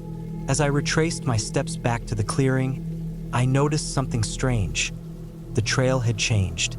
It wasn't a huge difference, but the markings on the trees that I had relied on earlier to navigate seemed off. The orange paint on the trunks was smeared, and there were new scratches on the bark. I didn't remember seeing those before, and I was sure I hadn't made them myself. I tried to stay calm, telling myself I was just overthinking things, but my anxiety was building. When I finally reached my camp, I breathed a sigh of relief. But as I entered the clearing, I immediately noticed something else. My tent had been moved. The tent was still standing, but it was positioned differently. The guy lines were no longer taut. They were slack, as if someone had gone inside and shifted it around. I stood there for a long moment, frozen, trying to figure out what was going on. I was sure I had set it up right the night before. I didn't want to jump to conclusions, but there was no denying that someone had been here. I immediately grabbed my knife and went to check the area around my tent. But there was no sign of anyone. No footprints, no signs of struggle, just the quiet of the forest. I sat down by the creek, trying to think through what I should do. I knew it was getting late, and I didn't want to spend another night here if someone else was around. The hairs on the back of my neck stood up as I thought about the odd noises I had heard the night before. I couldn't ignore it anymore, but as the sun started to set, I made my decision. I would pack up and leave. There was something wrong here, something I couldn't explain. I spent the next hour packing everything up, making sure I didn't leave anything behind. I kept my knife in hand, my eyes scanning the trees around me. I didn't want to seem paranoid, but I couldn't shake the feeling that I was being watched. By the time I was finished, it was almost dark. I made my way back to the trail, my eyes darting between the trees. It wasn't the wilderness I had come to enjoy anymore. It felt like a different world, one that I wasn't supposed to be in. As I walked along the trail, I kept hearing rustling behind me. Every time I turned around, there was nothing there, but the sounds continued, just out of sight, always at the edge of my hearing. Finally, after what felt like hours, I reached the trailhead. The parking lot was empty, and the evening sky was now a deep purple. I let out a long breath, feeling the weight of the experience lift off my shoulders. I didn't know what had happened in those woods, but I was glad to be away from it. I knew I would never come back, not to that place, not after what I had felt. As I drove away, I couldn't help but wonder, had someone been watching me all along, or was it just my mind playing tricks? Either way, I didn't plan to find out.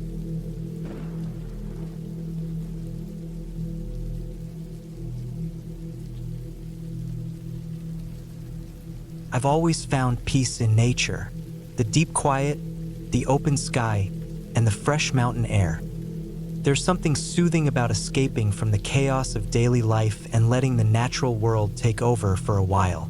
So when I decided to go camping alone for the weekend, it wasn't really out of the ordinary. I'd done it many times before, but this time something felt different. I chose a small, secluded spot up in the mountains. It was a place I'd heard about from a friend who described it as a hidden gem, far enough from the usual trails that you could really get away from everything. There were no signs of civilization up there. No roads, no hikers, just the quiet hum of nature. It sounded perfect. The hike was tough, but I was used to it. I carried a heavy backpack with all my gear: tent, sleeping bag, food, water, and a few other necessities. I kept a steady pace, breathing in the crisp air as I made my way through the forest. The path wound through tall pines, across rushing streams, and over rocky terrain. It took me almost 5 hours to get to the site, but when I finally arrived, the exhaustion faded away, replaced by a sense of satisfaction. The campsite was exactly what I had imagined. A small, open clearing surrounded by dense woods. The sun was starting to dip below the horizon, casting long shadows across the ground. I felt a little thrill run through me as I realized that I was truly alone out here. No one else for miles, just me and the wilderness. I set up camp quickly. The ground was soft and slightly uneven, but I found a good spot to pitch my tent. I unpacked my stove and cooking supplies, heated up some food, and settled by the fire I built. The flames danced and crackled, the warmth a welcome contrast to the cooling evening air. But as I sat there, I began to notice how still everything was. Normally, when you're camping, there are sounds: crickets, birds, the rustling of animals in the underbrush. But here it was eerily quiet. The usual forest sounds were missing.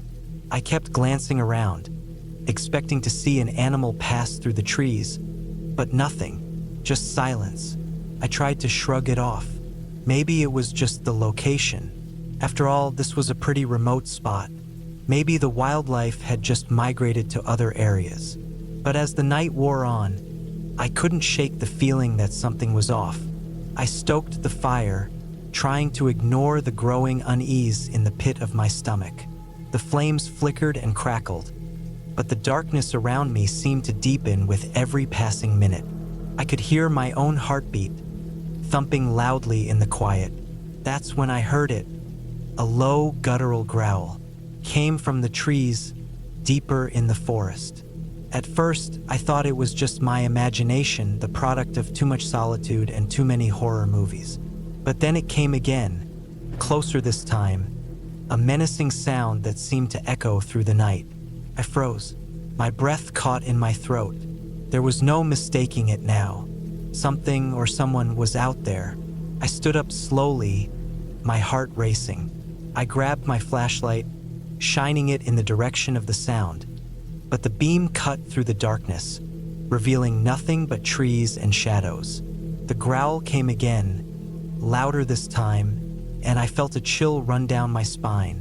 I was no expert on animal sounds, but that growl didn't sound like anything I'd ever heard before. It wasn't the sound of a bear, or a coyote, or even a wolf. It was something deeper, more guttural, more unsettling. The kind of sound that made every hair on the back of your neck stand up.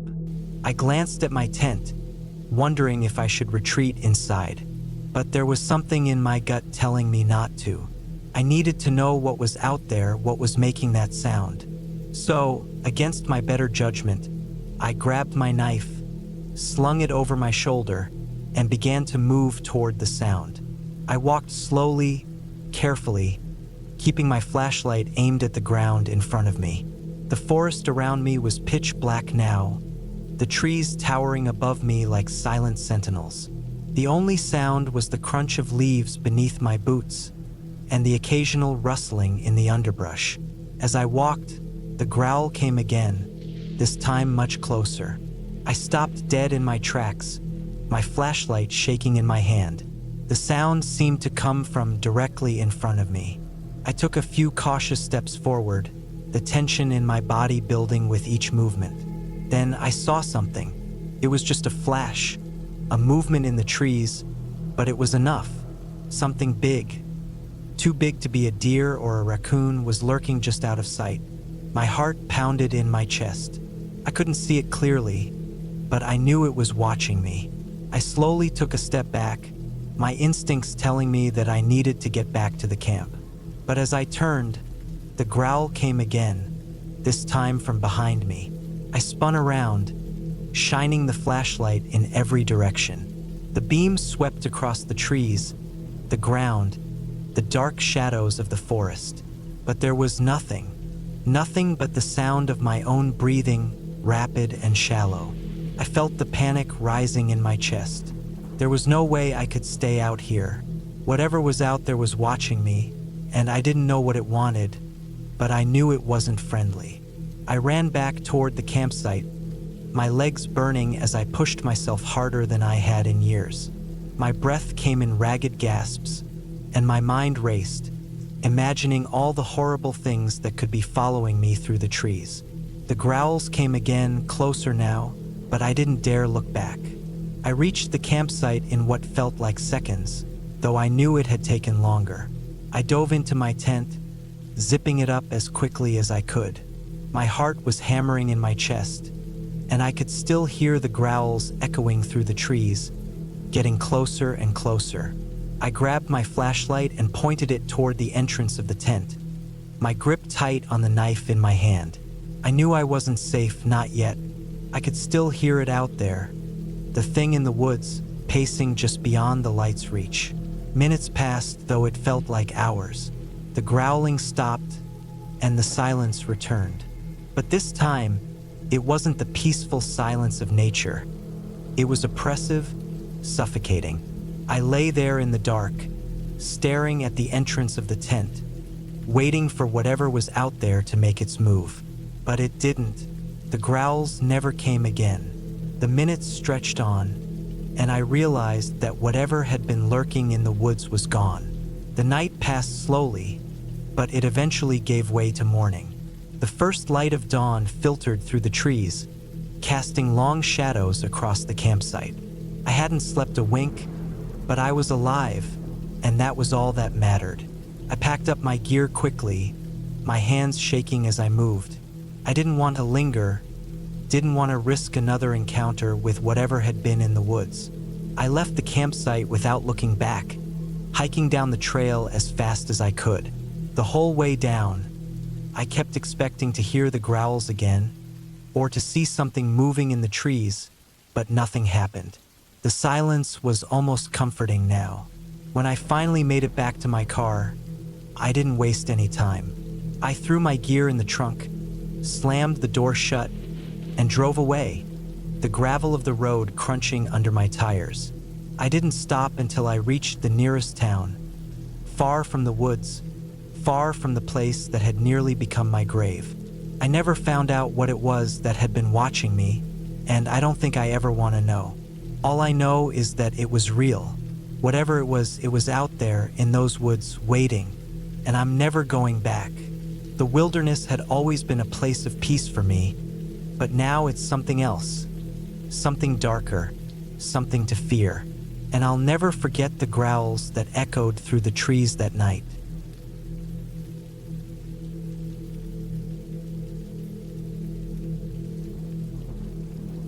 I had been camping for years, always seeking out new, isolated spots where the world felt far away. There was something about being in the wilderness, away from the noise and chaos of modern life, that brought me peace. But that particular trip to a secluded area deep in the woods was different.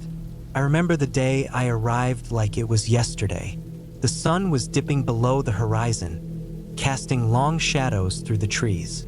The air was crisp, and the leaves crunched underfoot as I made my way to the clearing where I'd set up camp. I had decided to go solo for this trip, no distractions, just me and the forest. It felt like the perfect place to disconnect and unwind. The first night passed quietly. The only sounds were the rustling of leaves and the occasional call of a distant bird. My campfire crackled as I sat around it, staring into the flames. There's something hypnotic about a fire, its unpredictability, the way it dances and changes. I had spent hours just watching it, lost in thought. I cooked some basic camp food, made a small cup of coffee, and listened to the sounds of the forest. There was a certain stillness to it all. It was peaceful, almost serene. As the night grew darker, I zipped up my tent and crawled into my sleeping bag. The warmth from the fire still clung to my skin, but the cold night air seeped through the fabric of the tent. I tried to sleep, but something about the stillness felt off. Maybe it was the way the trees seemed to press in around me, or how every little sound in the woods felt amplified in the quiet of the night.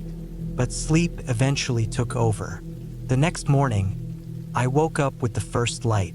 I stretched, the soreness in my muscles reminding me of how far I'd hiked to get there.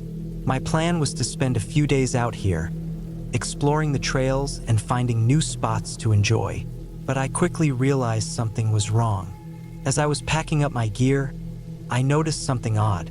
A few of the items I had left out overnight were not where I had left them. My small stove was a few feet away from where I had placed it. My knife, which had been lying on the ground near my tent, was now sitting on a log, almost like someone had moved it.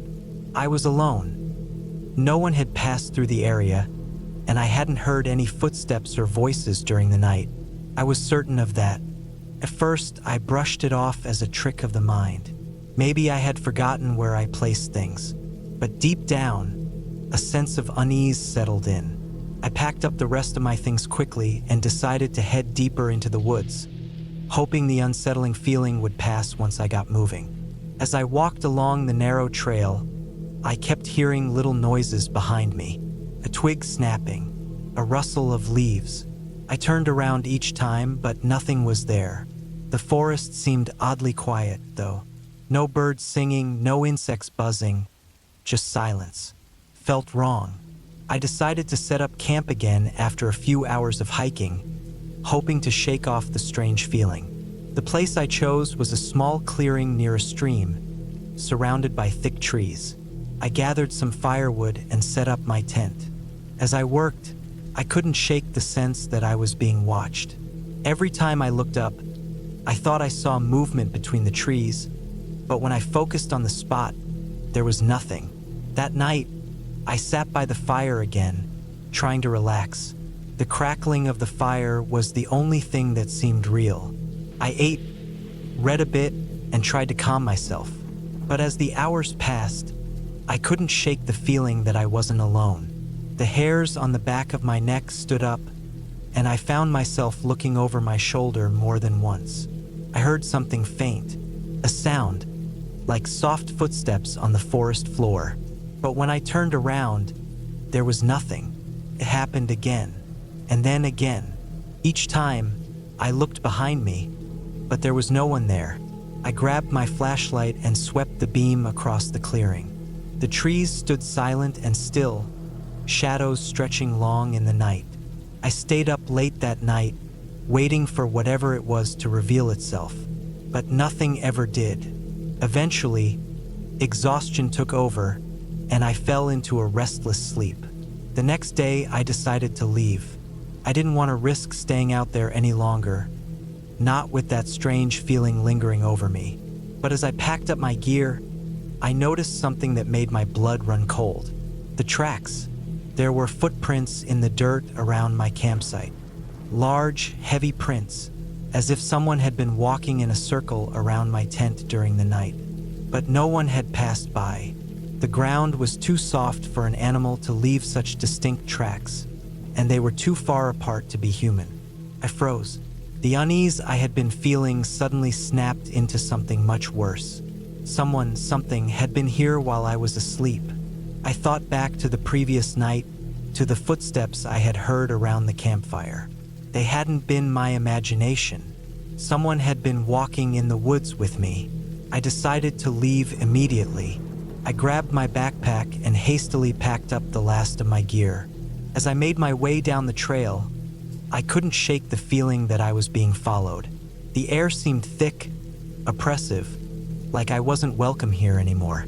Every step I took, I heard something moving behind me, just out of sight. I broke into a cold sweat, my heart racing. By midday, I was nearing the edge of the forest, but the sounds of movement still followed me. The air felt heavy, and the forest seemed to close in on me. I couldn't get out fast enough.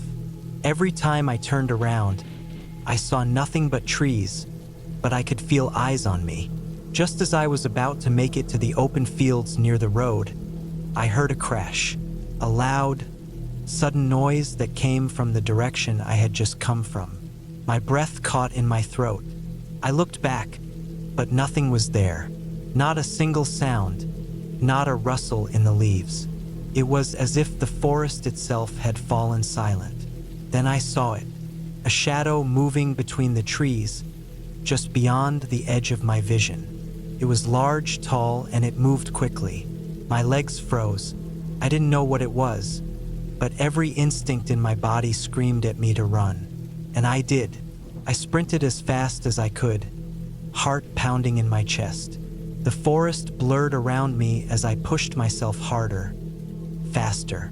I didn't look back, couldn't afford to. I could hear footsteps behind me again, faster now, almost like something was gaining on me. I didn't stop until I burst out into the clearing near the road. The sun had finally risen high enough to light up the area, and I could see the trail leading out of the woods.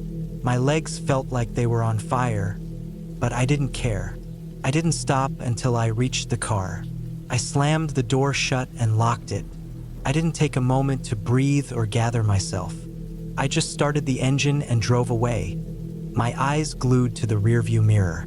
The woods were still there, the trees standing tall in the distance, but I didn't see anything in them. Still, the feeling of being watched didn't fade until I hit the highway and the forest was far behind me. To this day, I don't know what happened out there, who or what was following me. But one thing I do know is that there's something in the woods. Something that's not friendly. Something that doesn't want you there. I learned that the hard way. Since that trip, I haven't gone camping alone again. And whenever I'm out in the woods, I can't help but feel a little nervous. I never hear footsteps following me anymore, but I always feel like there's someone just out of sight, watching, waiting. I'll never forget that trip. I'll never forget the woods, because whatever was out there, it was real.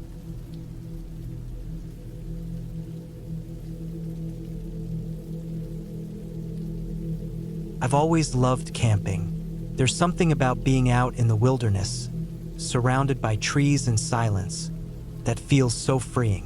Last summer, I decided to take a solo trip.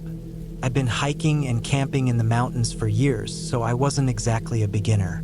I knew how to read maps, make a fire, and survive in the woods. But this time I made a mistake. One that I wouldn't realize until it was far too late. I drove up to the trailhead in the early afternoon. The sun was still high in the sky, and the temperature was perfect for a hike. Cool enough to keep me comfortable, but warm enough that I wouldn't have to worry about freezing at night. My backpack was packed with all the essentials: food, water, a first aid kit, a flashlight, a sleeping bag, and a tent. I double-checked everything before locking my car and setting off down the trail. The trail I chose was one I'd never hiked before. It was supposed to be a relatively easy path, leading to a scenic overlook with a beautiful view of the valley below. The sign at the trailhead warned about some steep sections, but nothing I couldn't handle. I'd hiked tougher trails before. I figured it would be a nice, relaxing hike. What I didn't know was that this trail had a reputation. Not many people hiked it, and the ones who did said they'd never come back. But I didn't know any of this, and I wasn't about to let that scare me off. The first few miles of the hike were peaceful. The path was well marked, and the sound of my boots crunching on the dirt and leaves was the only noise that broke the silence. I stopped a couple of times to take in the views, marveling at the way the sunlight filtered through the trees. It felt good to be out here alone. No distractions, just me and the wilderness. As I hiked deeper into the woods, the trail became less defined. It wasn't long before I was pushing through thick underbrush, the trees closing in around me. I could hear birds chirping in the distance, but it was quiet otherwise. Too quiet. That's when I first noticed it. A feeling deep in my gut. Something was off, but I brushed it aside. I'd been hiking alone before, and I'd always been fine. Maybe it was just my imagination. It wasn't long before I came across the first sign that something was wrong. The trail forked, but there was no sign to indicate which way to go. I checked my map and saw that the trail should have been a straight path, but the map didn't match what was in front of me. The fork wasn't on the map. I looked around, hoping to see some kind of marker, but there was nothing. It was just the trees and the dirt, stretching on endlessly. I chose to take the left path, figuring it would eventually lead me to where I needed to go. But the further I walked, the more confused I became. The trail started to disappear, swallowed up by the dense forest. I pulled out my map again and checked my compass, but neither seemed to match where I was. I could feel the panic starting to set in. I was lost. I had been lost before, but never like this. Normally, I'd turn around and retrace my steps, but out here everything looked the same. There was no trail to follow back, no clear way to go. I stopped and took a deep breath, trying to calm myself. I had to keep it together. I could still hear the distant sound of water, so I knew there must be a stream or river nearby. If I could find that, I could follow it downstream and eventually find my way to a campsite or the trailhead. That's when I heard it. The sound of something crashing through the underbrush behind me. My heart skipped a beat. I spun around, expecting to see some kind of animal, but there was nothing, just the thick woods, standing still and silent. I stared into the trees, waiting for something to move, but nothing did. I was starting to feel paranoid. Maybe it was a deer or a bear, or maybe it was something else. I didn't know, and I didn't care to find out. I decided to keep moving, hoping to put some distance between myself and whatever was out there. But the further I walked, the more disoriented I became. The trees were taller here, the ground more uneven. The air felt heavier, like something was pressing down on me. My legs were starting to ache, and I hadn't even set up camp yet. It was getting late, and I needed to find a good spot to camp for the night. But I couldn't shake the feeling that I was being watched. As the light started to fade, I found a small clearing. I decided to set up camp there, hoping that it would be safe for the night. I pitched my tent quickly, making sure it was secure and facing away from the trees. I gathered some firewood, although I was reluctant to light a fire. There was something about the forest that felt wrong. Too quiet, too still. But I knew I needed the warmth and light, so I set it alight anyway. As the fire crackled and popped, I sat back, trying to relax.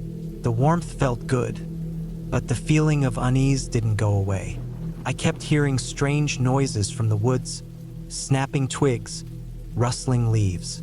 I tried to tell myself it was just animals, but every now and then, I would swear I heard footsteps.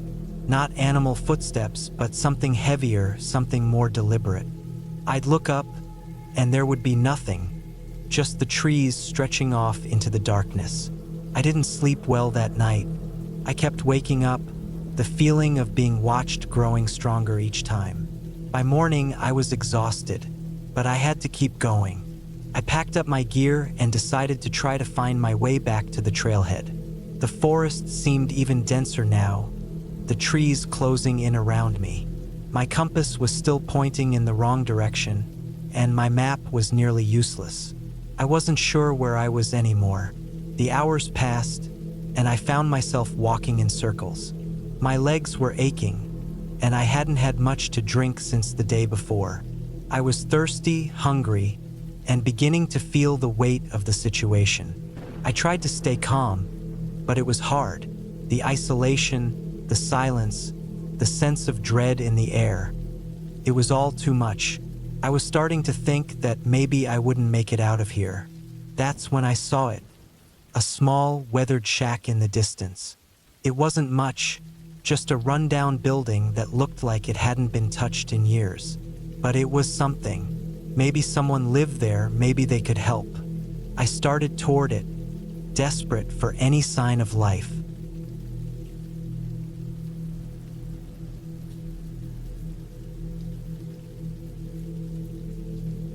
It was supposed to be just another camping trip, a break from everything. I had been cooped up in the city for weeks, drowning in work and daily stress. My friends suggested we take a few days off, head into the mountains, and set up camp in a spot far enough from the crowd that we could get some peace and quiet. It sounded perfect. Nature, fresh air, and no distractions. Exactly what I needed. We arrived at the campsite after a long, bumpy drive, with the sun still high in the sky. The forest stretched out before us like a vast sea of green, with tall pines and thick underbrush.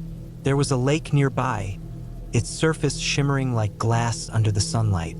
It was a peaceful scene, almost too peaceful. We set up camp near the lake, where the sound of water lapping against the shore made everything feel even more serene. The first night was calm. We built a fire, roasted marshmallows, and talked about everything and nothing. The sky above us was a blanket of stars, and the sounds of the forest were all around. Crickets chirping, the occasional rustling of leaves, and distant owl calls. I felt relaxed for the first time in what felt like forever. But something started to gnaw at me, a feeling I couldn't quite place. It was late when we finally decided to call it a night. I crawled into my sleeping bag, the cool air seeping in through the gaps in the tent. I tried to ignore the slight unease bubbling in my chest, telling myself it was just nerves from the long drive. I closed my eyes and let the sounds of the night surround me, hoping for sleep. But sleep didn't come. I lay there, wide awake, listening. The usual forest noises were still there. The rustling of leaves, the croaking of frogs, the occasional splash of water. But then, there was something else. A faint sound, like footsteps, but too light, too deliberate. At first, I thought it was just an animal, maybe a deer or a raccoon, moving through the underbrush. But then it happened again. A faint crunch of dry leaves, just beyond the edge of the campfire's glow. My heart began to race. It was too quiet for an animal, too deliberate to be a random sound. I lay still, barely breathing, straining my ears to hear better. The footsteps stopped, and then, after what felt like an eternity, I heard something worse, whispers, soft, indistinct murmurs, coming from the direction of the forest. I told myself it was the wind, that my mind was playing tricks on me. But deep down, I knew something wasn't right. I was about to get up and check, when I heard it, a loud crack of a branch breaking, followed by the unmistakable sound of something large moving through the woods. My breath caught in my throat, and I froze. Whatever it was not an animal. I could hear the weight of it, the heavy footfalls that sent vibrations through the ground. The hair on the back of my neck stood up, and I struggled to control my breathing. I waited for what felt like hours, but nothing else happened. The sounds stopped. The whispers faded. Eventually, I must have drifted off to sleep, though it wasn't a restful sleep. My dreams were filled with images of the forest, of shadowy figures moving between the trees, of that same heavy presence I had felt earlier. Morning came, bright and clear. The sun was up, birds were chirping, and everything seemed calm again. My friends were already up and moving around, cooking breakfast on the campfire. I didn't mention what happened during the night. I didn't want to sound paranoid or crazy, and besides, I figured it was just my imagination running wild. I told myself I was overthinking things. The day passed uneventfully, with a hike through the woods and a swim in the lake. But as night began to fall again, that same sense of unease returned. I couldn't shake the feeling that something was out there, watching. I didn't want to bring it up, but I noticed my friends acting a bit off too. They were quieter than usual, and none of us seemed to want to venture too far from the campfire. That night, we made sure the fire burned bright, and we kept a watchful eye on the trees around us. The whispers never came back, but there was still that unsettling presence. We could hear things moving just out of sight, branches snapping, leaves rustling, the occasional grunt or growl. But every time we looked, we saw nothing. It was on the third night when everything changed. We had just finished our dinner when we heard something we couldn't ignore. A scream.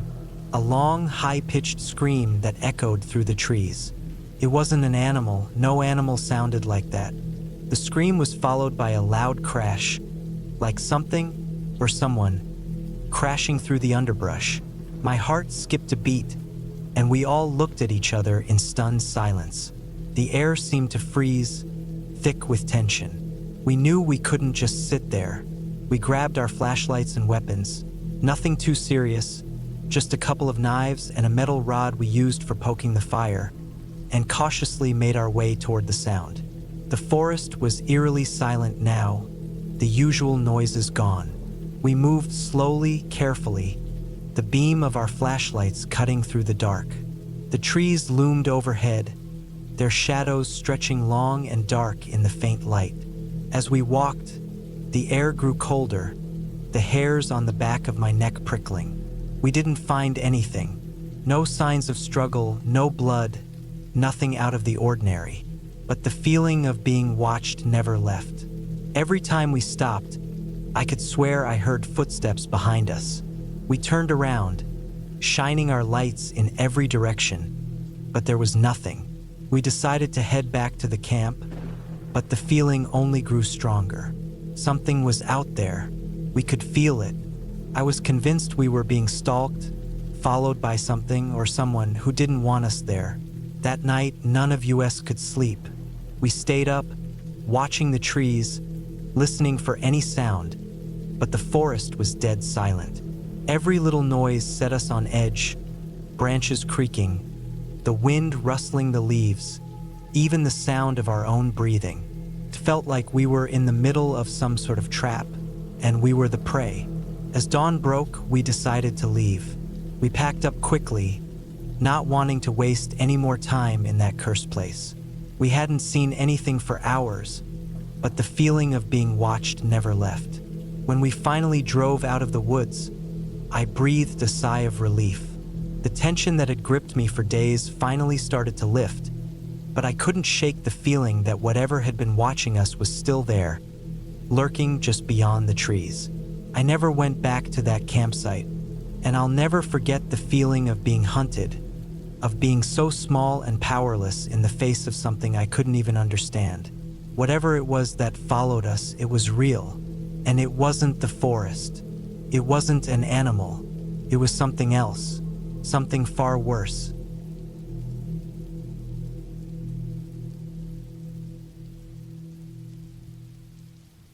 It was supposed to be a simple camping trip, a weekend getaway to clear my mind.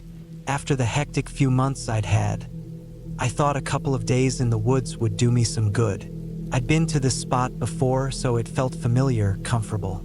Nestled in the middle of a thick forest, near a small, trickling creek that would lull you to sleep, it was the perfect place to relax. But I had no idea that this trip would turn into something far more terrifying than I ever expected. I arrived late in the afternoon, with the sun still hanging low in the sky, casting long shadows through the trees. The forest had a certain smell, earthy, damp, with a hint of pine. It always felt alive, even in the quietest moments. I parked my car at the trailhead and began to make my way to the campsite, about a mile into the woods. It wasn't a tough hike, but it was enough to make me break a sweat, especially with the heavy pack on my back. The path was narrow, twisting around trees, and sometimes dipping into small ravines. The sound of my boots crunching over the forest floor echoed around me, accompanied by the occasional call of a bird or the rustling of leaves. I had always loved the solitude of the woods. Out here, there were no distractions, no emails, no phone calls, just nature. I reached the campsite around 5:30 p.m. and immediately began setting up my tent. It was a simple two-person tent, nothing fancy, but it had always done the job. The area was quiet, with only the sound of the creek running nearby. I set my tent up near a large, flat rock beside the water, a perfect spot to sit and listen to the soothing rush of the creek.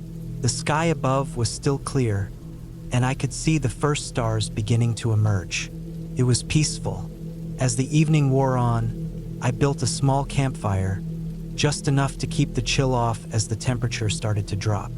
The flames crackled and danced, casting flickering shadows on the surrounding trees. I had a small cooler with me, filled with a few cans of beans and some sausages for dinner. It was nothing extravagant, but I didn't mind. There was something comforting about cooking over an open fire, The smell of food wafting through the crisp air felt almost magical in its simplicity. I ate slowly, savoring every bite as I watched the fire burn down to embers. By the time I finished, the night had fully settled in. The temperature had dropped considerably, and the woods around me seemed even quieter than before. The occasional rustling in the trees made me think of animals. Probably deer, maybe a raccoon, but there was nothing that suggested anything out of the ordinary. I sat back, staring into the fire, lost in thought. My mind wandered back to the busy city life I had left behind. The constant rush, the noise, the people. It all seemed so far away now. I come out here to forget, to relax, to breathe. But as the fire died down and the shadows grew longer, I started to feel uneasy. It wasn't anything I could point to exactly. It wasn't like I heard anything strange or saw anything out of the ordinary. But there was a feeling that something was watching me. I brushed it off at first. It was just the dark, the solitude. I was alone in the woods, and sometimes your mind plays tricks on you in situations like this. Still, the feeling lingered. The fire eventually burned out, and I sat there in complete darkness for a moment, letting my eyes adjust. The stars overhead were bright, but the forest around me was an abyss. I reached for the lantern I had hanging on the side of my tent and turned it on. The soft glow illuminated the area around me, casting long shadows on the trees. That's when I heard it, a soft snap of a twig. It came from deeper in the woods, just beyond the reach of the lantern's light. My heart skipped a beat, and I froze. I listened closely, my senses heightened. There was no wind tonight, no sound of rain, just the faint sound of the creek and that twig. Another snap, then a low rustle. I knew it was probably just an animal, deer maybe, or a bear, though I wasn't sure bears even roamed these parts. I tried to calm myself, but the uneasy feeling returned, stronger than before. The darkness just beyond the light seemed to press in on me, and my mind began to race. Was I alone? I stood up, grabbing my flashlight from my pack. Slowly, I shined the beam into the woods, scanning the tree line. Nothing, just shadows, the flickering shapes of trees swaying in the gentle breeze. I laughed nervously, trying to shake off the anxiety. I was being ridiculous. It was just an animal, probably a deer passing by. I turned off the flashlight and sat back down, trying to focus on the crackling sound of the embers. But I couldn't stop the feeling that something wasn't right. The night felt too still, too quiet. Even the usual rustling of small critters seemed to have stopped. Minutes stretched on. The rustling came again, closer this time. Then the snap of a twig. I froze again, gripping the flashlight so tightly my knuckles ached. I waited, every muscle in my body tensed. The sound didn't come again, but I couldn't shake the sensation that I wasn't alone anymore. Then I heard something worse, a sound I couldn't quite explain. A low, almost imperceptible scraping noise, like something was dragging across the ground. My heart pounded in my chest. My breath came in short bursts, but I couldn't make myself move. I stayed there, staring into the darkness, waiting for whatever it was to reveal itself. The noise stopped as suddenly as it had started. I waited a few more minutes, but nothing happened.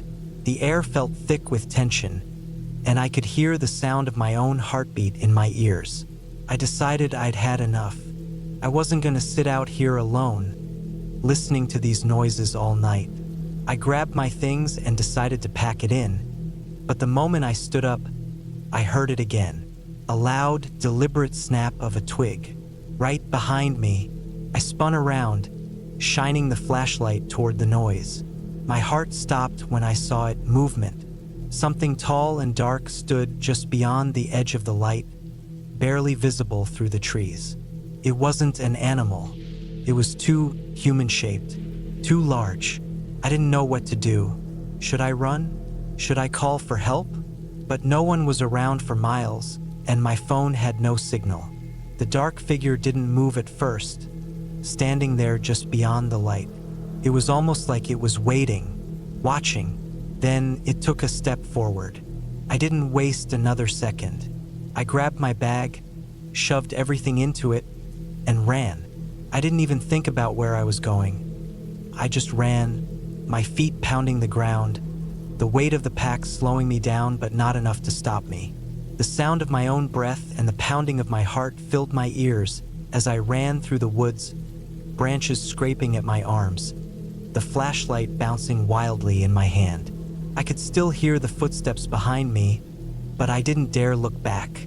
I just kept running. My legs were burning, but I pushed through it, moving as fast as I could. The woods around me were a blur, the trees and shadows seeming to twist and shift in my peripheral vision. I didn't know how far I ran, but it felt like an eternity.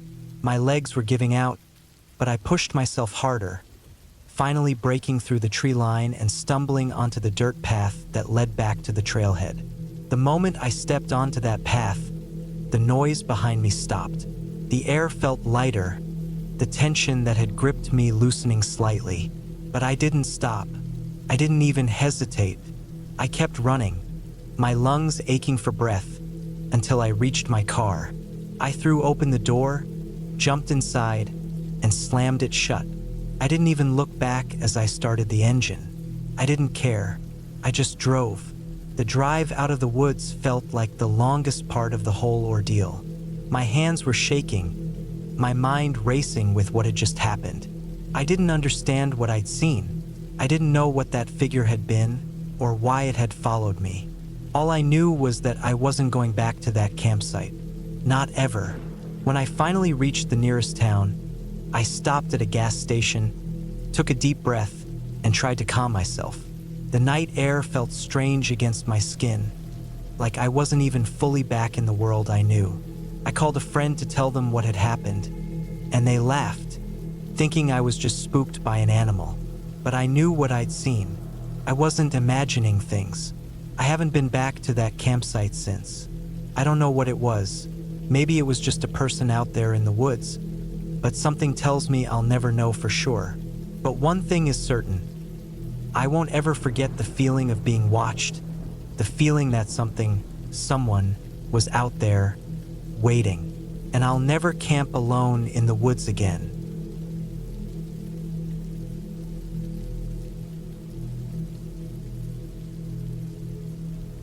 It was supposed to be a simple camping trip, just a few days to get away from everything, a break from the noise of everyday life and the chance to clear my head. I had no idea how quickly everything would turn into something I couldn't explain, or how dangerous it would become. I didn't think anything bad could happen. Not here, not so far away from civilization. But I was wrong. I arrived at the campsite late in the afternoon. The sun was already starting to dip behind the mountains, and the sky was filled with that golden hue that only happens at dusk.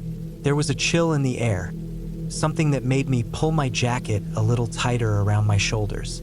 The ground was damp from an earlier rain, and the smell of pine and fresh earth filled the air. The trees were tall, thick, and close together, casting long shadows over the campsite. I set up my tent near a small stream that trickled through the woods. The sound of the water was soothing, and it made the forest feel alive, almost like the place was breathing with me. The firewood I had brought with me was still dry, so I managed to get a fire started without too much trouble. The flames crackled and popped as I sat back and watched them dance. Everything was perfect, at least at first. As the sun disappeared and the sky darkened, the forest around me seemed to grow quieter. The sounds of wildlife faded into the distance, leaving only the rustle of leaves in the wind and the occasional snap of a branch somewhere deep in the woods. I figured it was just a deer or maybe a raccoon, something harmless, so I didn't pay much attention. After I ate a quick meal, I decided to go for a walk around the campsite. There was a small trail that wound through the trees, and I wanted to stretch my legs. As I walked, the shadows grew longer, the trees thicker, and the night air colder. I didn't have a flashlight with me, so I had to rely on the fading light from the campfire behind me. My footsteps were muffled by the thick layer of pine needles that covered the ground. I hadn't gone far when I noticed something odd. There was a faint rustling sound in the trees ahead of me, not like the usual sounds of animals moving, but something different. It was a rhythmic noise, almost like something was walking, but slower and heavier than anything I had heard before. I stopped, straining my ears, trying to figure out what it was. At first, I thought it might be a bear, but bears don't move like that. Bears don't sneak around the way whatever it was sneaking. I felt a chill run down my spine, a feeling of being watched that I couldn't shake. I turned around and headed back to my camp, but I couldn't help glancing over my shoulder every few steps, half expecting to see something standing in the dark behind me. When I got back to my tent, I checked the fire again, adding a few more logs to keep it burning brightly. The last thing I wanted was to be out there alone in the dark with whatever it was lurking in the woods. I tried to shake off the uneasy feeling as I sat by the fire. I kept telling myself that it was nothing, just my imagination playing tricks on me. After all, I had been alone in the woods plenty of times before, and nothing like this had ever happened. But then I heard it again, the rustling. It was closer this time, just on the edge of the trees where the firelight couldn't reach. It wasn't the kind of noise an animal would make either. It was slow and deliberate, like something was circling around my camp. My heart began to race. I stood up slowly, trying not to make any noise, and grabbed a stick from the fire to use as a makeshift weapon, though I had no idea what I would do with it if I had to actually use it. I waited in the dark, staring into the trees, trying to see something, anything, but the woods were silent again. I thought maybe it had just been an animal, maybe a deer or some other creature, and I let out a breath I didn't realize I'd been holding. But then came a sound I will never forget. It was the sound of footsteps, heavy, deliberate, and too close. I froze, my body stiffening as I listened, every instinct screaming at me to run. But where would I go? The forest around me was vast, and I didn't know which direction would take me to safety. I couldn't just leave my stuff behind, and I wasn't about to run through the woods in the dark. The footsteps came closer, just beyond the firelight, and I could feel my heart pounding in my chest. My mind raced as I tried to make sense of it all. I couldn't see anything, but I could feel something watching me, something lurking just beyond the light.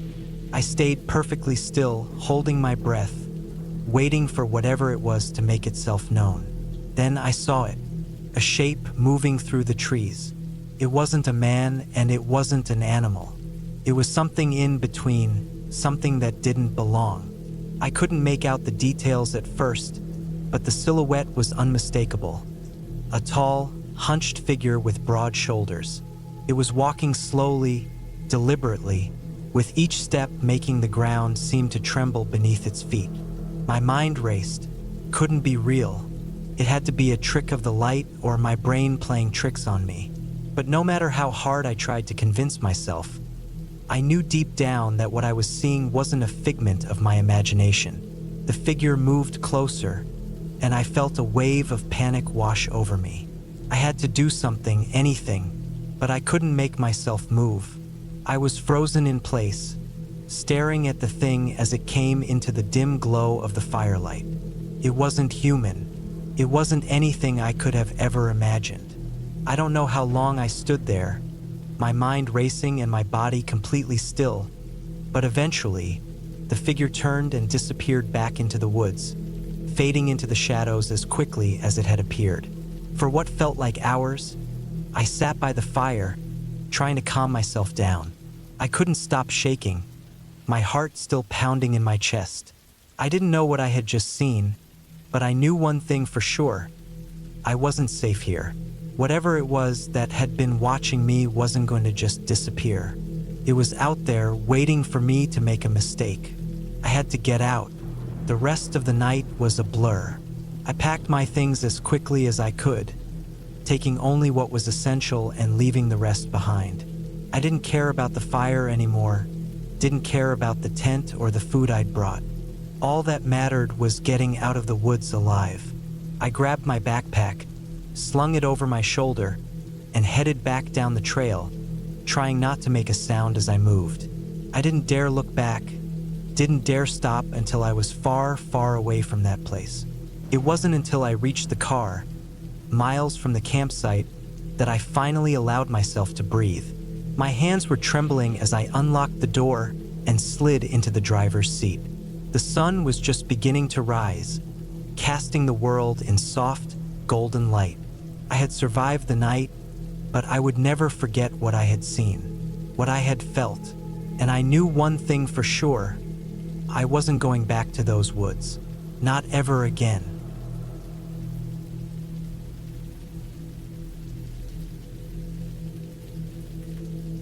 It was supposed to be the perfect camping trip. Just me, the wilderness, and the peace that comes with being far away from the chaos of daily life. I had picked a secluded spot by a lake, surrounded by towering pines.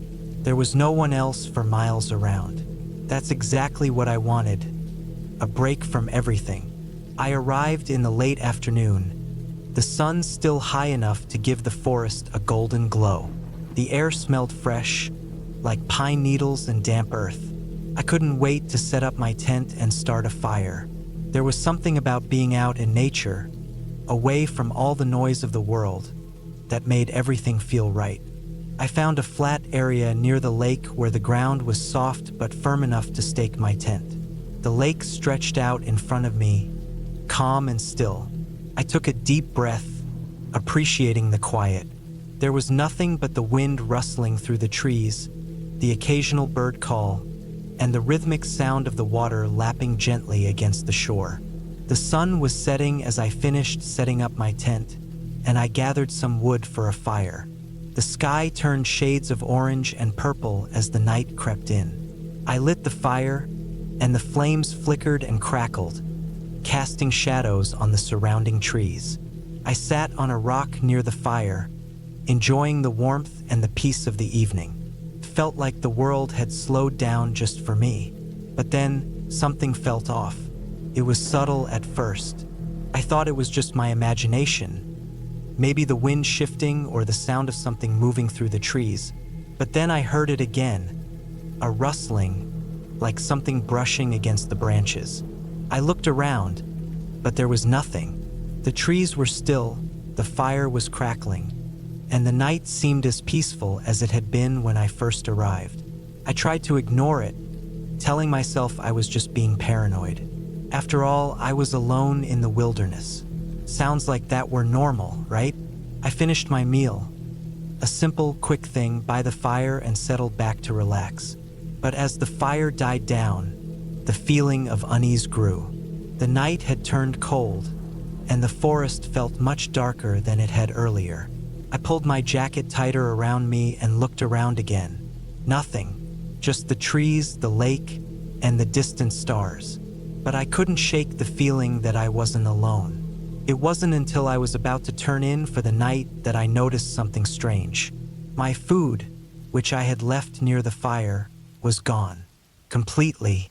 I had set it down on a rock next to the fire pit, but now there was nothing. At first, I thought maybe I had moved it without realizing it, but then I noticed the odd prints in the soft dirt around the camp. They weren't human. They were large, wide, and uneven, like some kind of animal had walked through the area. I crouched down to get a better look, my heart starting to beat a little faster. The prints were fresh, the edges still sharp, and they led away from the camp, disappearing into the darkness of the forest. I stood up, my mind racing. What kind of animal would take my food? Bears, maybe, but they were usually more cautious around humans. Still, the thought of a bear roaming nearby made my skin crawl. I grabbed my flashlight and shone it toward the trees, scanning the darkness. Nothing moved. Nothing made a sound. I didn't want to stay out here any longer than I had to, but I also didn't want to panic. I decided to retreat into the tent for the night. At least in there, I'd feel a little safer. I grabbed my things and zipped myself in, lying back on the sleeping bag, trying to calm my racing thoughts. The wind outside picked up, and the trees swayed, their branches creaking as they moved. I lay there for what felt like hours, listening to the noises of the forest. The wind, the rustling of leaves, the occasional snap of a twig. Every time I heard something, my heart jumped in my chest, and I held my breath, straining to hear what it was. Eventually, I drifted off into a light sleep, but it was a restless one. Every little sound woke me up. I'd lie there for a while, listening, trying to convince myself that it was just the wind or some small animal.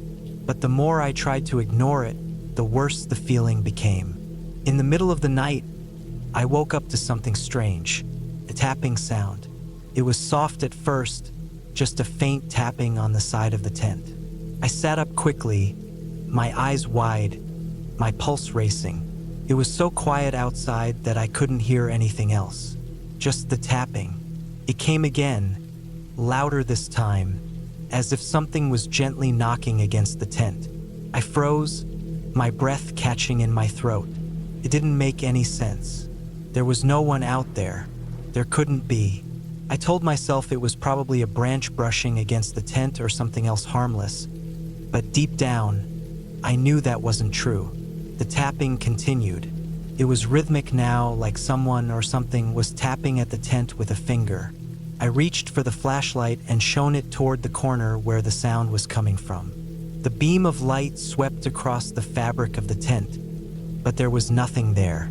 Nothing I could see, just the dark wilderness outside. But the tapping didn't stop, kept coming, steady and persistent. Each tap sending a wave of cold dread through my body. My mind raced, trying to come up with a logical explanation, but nothing made sense. My hands were shaking as I clutched the flashlight. I had to know what it was.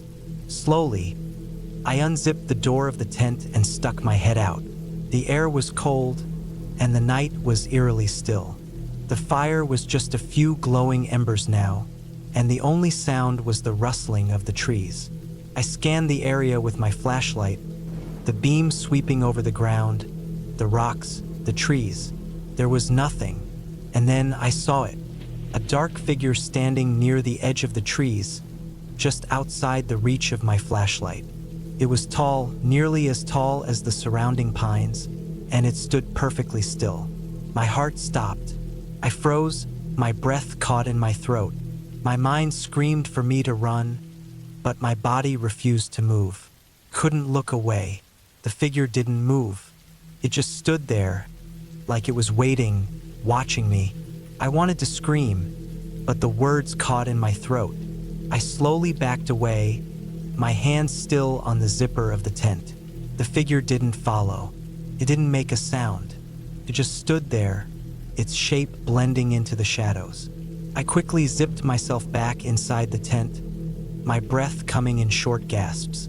My mind was racing, trying to make sense of what I had just seen. Had it been a person? No, it couldn't be. Who would be out here in the middle of nowhere at this time of night? My head was spinning, and I couldn't shake the feeling that something was wrong. The tapping had stopped, but the silence that followed was even worse. The fear was thick in the air, and I felt trapped. I didn't sleep for the rest of the night. Every time I closed my eyes, I saw that figure in my mind, standing motionless just outside the tent. It wasn't until the first light of dawn broke through the trees that I finally managed to calm down a little. The fear didn't disappear, but it lessened, and I slowly packed up my camp, ready to leave. I didn't want to stick around to find out what that figure had been. As I gathered my things, I kept my eyes on the surrounding trees, half expecting the figure to appear again, but it never did. I made my way back to my car as quickly as I could, my hands trembling the whole time. When I finally reached the road and saw the familiar, comforting sight of my car parked by the side, I let out a breath I hadn't realized I'd been holding. I drove off without looking back, my heart still racing. The image of that dark figure burned into my mind. I'll never know what it was. Maybe it was just a figment of my imagination, brought on by the isolation and fear of being alone in the dark. But the feeling that something was out there, watching me, never left. And I'll never go camping alone again, not after that night.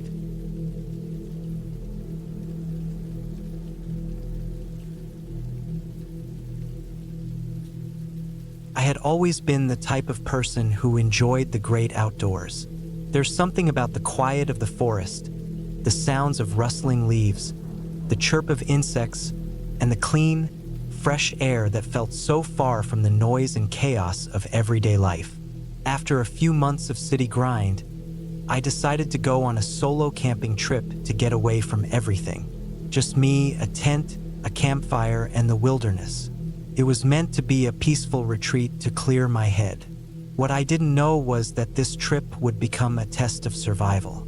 I set off early in the morning, making my way into the mountains, where the hiking trails were less crowded and the air was thinner. The route I picked was a bit off the beaten path, with a small forest clearing I had found on a map. I had been there once before, but never alone. It was quiet, secluded, and the kind of place that felt like a perfect spot to set up camp. After a few hours of hiking, I reached the clearing. It was beautiful. Tall trees surrounded it, their leaves casting long shadows as the sun began to dip lower in the sky. There was a small creek running nearby, its sound calming and peaceful. I quickly set up my tent, unpacked my gear, and got a fire going. The warmth of the fire felt good against the crisp evening air, and I settled in, cooking some canned beans and a bit of jerky. As the night deepened, the forest around me grew darker. I could still hear the creek, the occasional chirp of a bird or rustle of leaves in the wind, but the sense of isolation was palpable. I was so used to city life, with the hum of traffic and distant sirens, that this kind of silence felt almost eerie, like the world was holding its breath. I sat by the fire, roasting marshmallows and trying to enjoy the moment, but there was something in the air. It was subtle at first, just a strange feeling, like being watched. It wasn't a dramatic shift, but enough to make me glance around occasionally. The feeling didn't go away. Instead, it seemed to grow stronger the longer I sat there. I shook it off, telling myself it was just my imagination. There was no one out here, just me and the forest. Around midnight, I decided it was time to turn in. I put out the fire, crawled into my sleeping bag, and zipped the tent up tightly. The wind had started picking up, rustling the leaves outside. The darkness outside seemed absolute, and the quiet felt almost oppressive now that the fire was gone. Just as I was about to drift off to sleep, I heard it, a faint sound, like footsteps in the dirt. My heart skipped a beat. I froze, listening intently. Nothing. The wind was still howling outside, and the creek continued its gentle murmur. But those footsteps, they were unmistakable. I held my breath and waited for a few moments, but the sound didn't return. I started to convince myself it was just an animal, maybe a deer or something larger, but the unease still clung to me. I tried to push the thought away and shut my eyes, but sleep wouldn't come. I kept hearing those footsteps, faint but distinct, like someone walking around the perimeter of my campsite. I lay there, tense, my senses alert to every little sound. The minutes stretched on, and then, just as I began to finally drift off, a loud crack echoed through the trees, as if a branch had snapped. I shot up in my sleeping bag, heart pounding. The noise came from the direction of the creek. I grabbed my flashlight and unzipped the tent slowly, trying not to make any noise.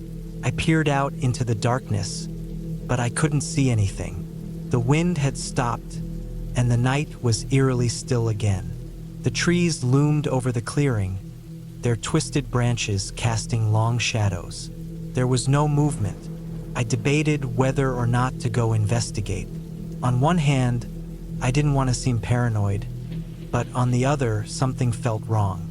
I decided to stay put, but my mind kept racing. The footsteps, the crack, the sudden quiet, all of it added up to something that didn't sit right with me. The night dragged on in tense silence. My eyes darted around the tent, searching for any sign of movement outside, but nothing came. I finally mustered the courage to close my eyes again, trying to tell myself that I was just letting my mind run wild. The next morning, I woke up to the harsh light of the sun filtering through the trees. The forest had returned to its usual calm. I packed up my gear and decided to head out for a hike before breaking camp.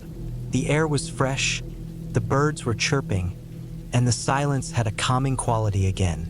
I tried to push the uneasy feelings from the night before out of my mind. As I hiked along the trail near the creek, I noticed something odd. There were footprints in the mud, large ones like they had been made by someone wearing boots. They weren't animal tracks, they were human. I froze, my heart skipping a beat. I bent down to get a closer look. They were fresh, as if someone had passed through just moments before. There was no one else out here, or at least that's what I thought. I felt a knot in my stomach. The tracks led down the creek and toward the edge of the clearing where I had camped. I glanced over my shoulder nervously. Was I being paranoid? Or was someone out here with me? I followed the tracks cautiously. They led me to a large tree where the ground had been disturbed, like someone had been digging or moving things around. The area around the tree seemed unusually messy, with broken branches and a few pieces of what looked like torn cloth. It didn't make any sense. This wasn't an animal's doing. I turned around quickly, my mind racing. What if someone had been watching me last night? What if they were still nearby? My instincts told me to pack up and leave immediately, but there was one problem. I didn't want to seem like a coward. The whole thing could be some strange coincidence. Maybe there was a hiker nearby or a camper who had passed through. But the more I thought about it, the more uncomfortable I became. I started making my way back to my campsite when I noticed something else. My gear had been disturbed. The tent was exactly where I left it, but my backpack was slightly open. I had zipped it up last night and I was sure of it. I rushed over to inspect it, but nothing seemed missing. The unease in my gut grew into something more powerful: fear. I packed up quickly, my hands trembling as I shoved everything into my bag. My thoughts were scattered, and my mind kept racing back to the footsteps, the strange noise in the night, and now this. I didn't know what was happening, but I didn't want to stay here any longer to find out. The hike back to my car was one of the longest walks I had ever done. Every sound in the forest seemed amplified. Every rustling leaf made my heart jump. I kept looking over my shoulder, but there was nothing there. The tracks were gone by the time I reached the trailhead. Maybe they never existed at all. Maybe I had imagined the whole thing, but I knew deep down that something had been off. I made it to my car, shaking from adrenaline. I slammed the door shut, started the engine, and drove out of the forest, the sounds of the wilderness fading into the distance. I didn't tell anyone about what happened. It felt too crazy to explain, and besides, who would believe me? I still don't know if I was just being paranoid or if something more sinister had happened. But one thing was for sure: I never went camping alone again. The forest might have been peaceful, but I would never forget that feeling, that sense of being watched. And I knew from that day on, I'd never look at a quiet night in the woods the same way again.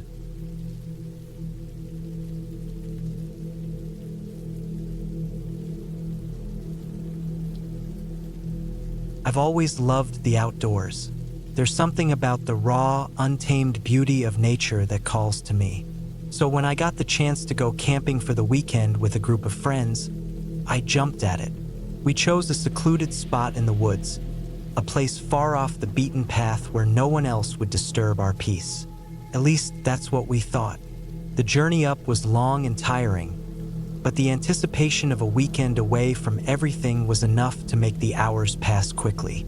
We had planned to set up camp, do a bit of hiking, and spend the evenings by the fire. We all knew that we were going to have a great time, just like every other camping trip we'd done before. The forest was dense, with tall trees that stretched up high, their leaves swaying gently in the breeze. The smell of pine filled the air, and the sounds of birds chirping added to the peaceful atmosphere. As we made our way to the site, we had to clear a bit of brush, but it wasn't anything we couldn't handle. After setting up our tents and gathering firewood, we settled down to enjoy our evening. The fire crackled and popped, sending sparks flying into the air. We roasted marshmallows, talked about life, and shared stories as the sun dipped below the horizon. It was all exactly what we expected, but as the night wore on, things started to feel off. First, it was small things. A rustling sound in the bushes nearby, a faint crack of a twig breaking underfoot. But then it became more noticeable. It wasn't just the wind. The noises seemed deliberate, like something or someone was moving around in the woods, circling our camp. I tried to shrug it off as just my imagination running wild. After all, we were in the wilderness. There were animals, probably just a deer or a bear wandering around. But as the night grew darker, the sounds grew more frequent, more insistent. Every time the wind shifted, I could hear something moving through the underbrush. We all stayed close to the fire, unwilling to venture too far into the dark woods. I kept my eyes on the trees, trying to make sense of the movement I thought I saw in the shadows. But there was nothing there, just the flicker of the firelight dancing across the trunks. At some point, I began to feel like I was being watched. It was a strange sensation, like the hairs on the back of my neck were standing up, and I couldn't shake the feeling that someone, or something, was out there, just beyond the edge of the campfire's glow. Then we heard it, a loud crack, like a branch breaking. It was so close that it made me jump. We all went silent, staring into the darkness. The fire was the only source of light, and beyond it, there was nothing but blackness. Another crack, this time accompanied by the sound of footsteps, slow and deliberate. We all froze, holding our breath. The footsteps weren't the hurried scurry of an animal. It wasn't the quick shuffle of a deer or a rabbit trying to get away from us. These steps were heavy, almost deliberate. I wasn't the only one who noticed. Everyone else had stopped talking, and all of us were wide-eyed, staring into the woods. Our eyes darted between the shadows, trying to make out any movement. But the trees were still. The footsteps stopped, but that only made the silence more oppressive. Felt like the world was holding its breath, waiting. Every little sound, every rustle of leaves or crack of a twig, felt like it was amplified, echoing through the stillness of the night.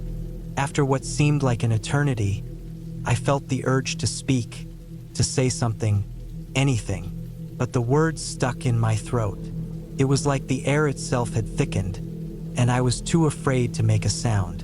And then, just as suddenly as it had started, the noise stopped. The forest fell back into complete silence. We all looked at each other, wide-eyed, unsure of what to do next. No one moved. No one spoke. For what felt like hours, we just sat there, staring into the dark, trying to make sense of what had just happened. It wasn't until much later, after the fire had died down to glowing embers, that we decided to call it a night. We all retreated to our tents, trying to shake the unease that had settled over us. I didn't sleep a wink that night. Every little noise outside made me jump, convinced that whatever was out there was still lurking, waiting. Morning came, and with it, the relief of daylight. We gathered around the fire once again, trying to act like everything was normal. The forest seemed peaceful in the daylight, with the sun filtering through the trees, casting dappled light on the ground. But something was different. The unease from the night before lingered, a quiet whisper in the back of my mind. As we packed up to leave, I noticed something strange near the edge of the camp. There were tracks, fresh ones, leading off into the woods. They weren't animal tracks. They were too large, too human. We followed the tracks for a while, but they eventually disappeared into the thick forest, leaving us with no answers. It was clear that someone or something had been watching us. The thought chilled me to the bone, and I couldn't shake the feeling that we had narrowly escaped something we didn't understand. We left the campsite in a hurry, the unease gnawing at us as we made our way back down the trail. The further we got from the woods, the lighter I felt, as though a weight had been lifted from my shoulders. By the time we reached the car, I felt like I could finally breathe again. Looking back, I still don't know what happened that night. Maybe it was someone else out in the woods, maybe not. But whatever it was real and it was watching us.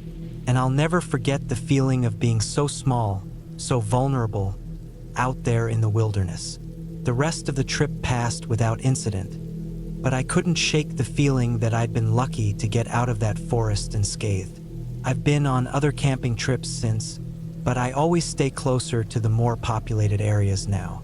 And I always make sure I'm prepared for anything, because after that weekend, I know that sometimes, in the wild, we're not alone.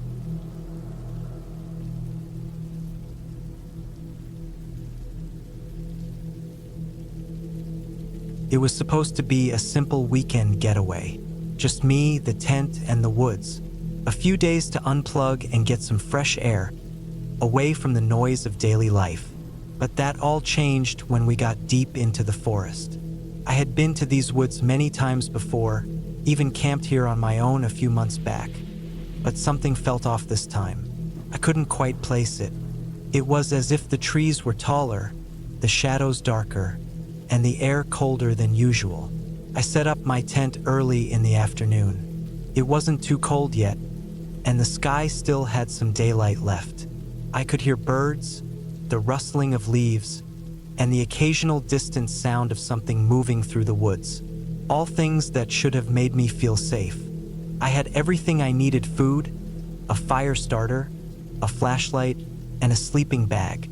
It was a perfect setup for a peaceful night under the stars. But as the day wore on, I noticed something strange. The sounds around me started to fade. The birds stopped chirping, and the rustling of the leaves became quieter. The wind picked up a little, but even that felt different, almost like it was swirling unnaturally. I dismissed it as just my imagination, maybe the result of too many horror stories I'd read or watched recently. It's easy to start feeling paranoid when you're alone in the woods, especially when you've been in complete silence for hours. That night, I made a small fire. The crackling flames helped me feel a little more comfortable. The shadows danced on the trees around me, and the sound of the fire was the only thing keeping me company. I sat close to it, trying to get some warmth before I crawled into my sleeping bag. It felt peaceful for a while, but as the night dragged on, I noticed something odd again. A low, distant thump. It sounded like something heavy hitting the ground, but it was faint, just at the edge of my hearing. I ignored it at first, thinking it was just a fallen branch or maybe a large animal moving through the woods. But the sound came again. Thump, thump. I sat up straighter, my eyes scanning the trees around me. Nothing moved. I tried to convince myself it was an animal, maybe a bear or a deer, though I wasn't sure what would make that kind of noise. Bears were rarely this far into the forest, and the thumps were too rhythmic.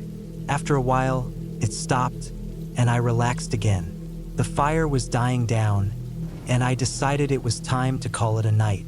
I snuffed the fire with dirt, pulled my sleeping bag around me, and zipped up the tent. But I couldn't shake the feeling that something was out there. The next morning, I woke up to a strange sight. The forest was silent, just like the night before. I stepped outside the tent, and that's when I saw the tracks. They were large, deep imprints in the soft earth, leading in a circle around my campsite. The tracks didn't belong to any animal I recognized. They were too large, and the shape was all wrong. They weren't bear tracks or deer hooves. They looked more like large human feet, but with strange indentations around the edges, almost as if the feet weren't quite right. I stood there for a long time, staring at the tracks. I had never seen anything like it before.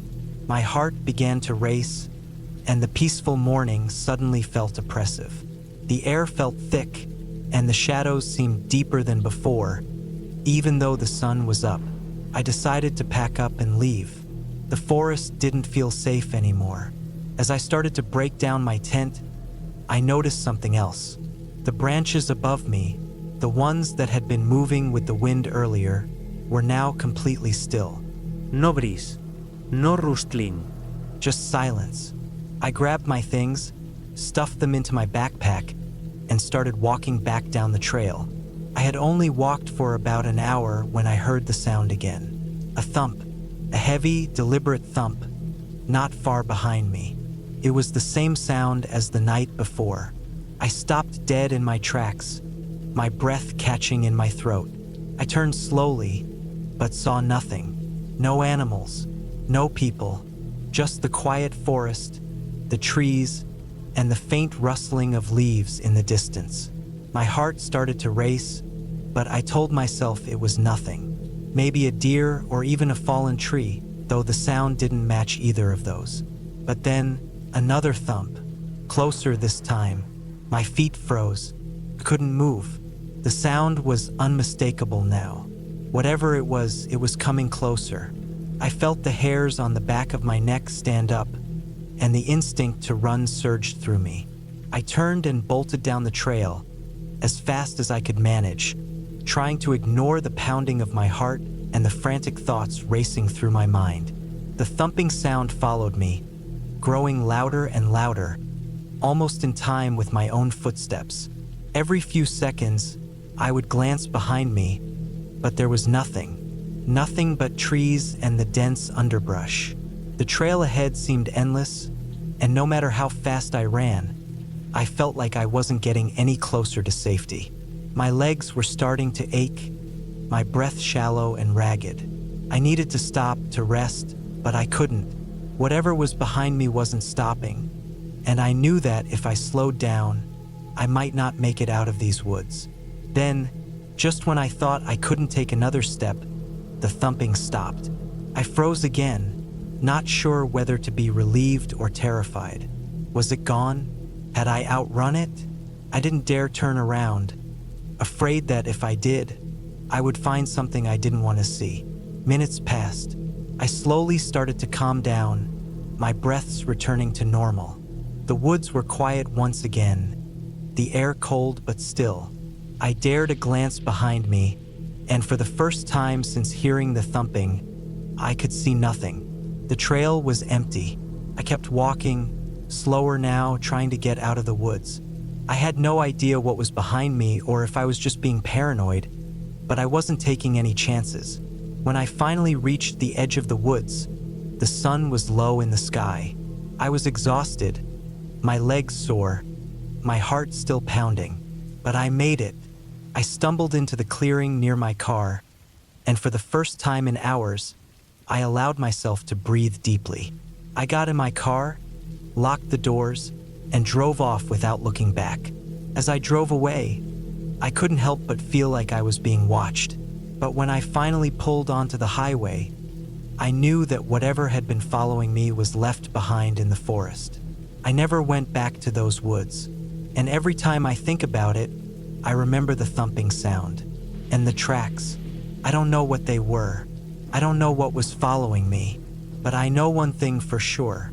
I'm not going back to find out.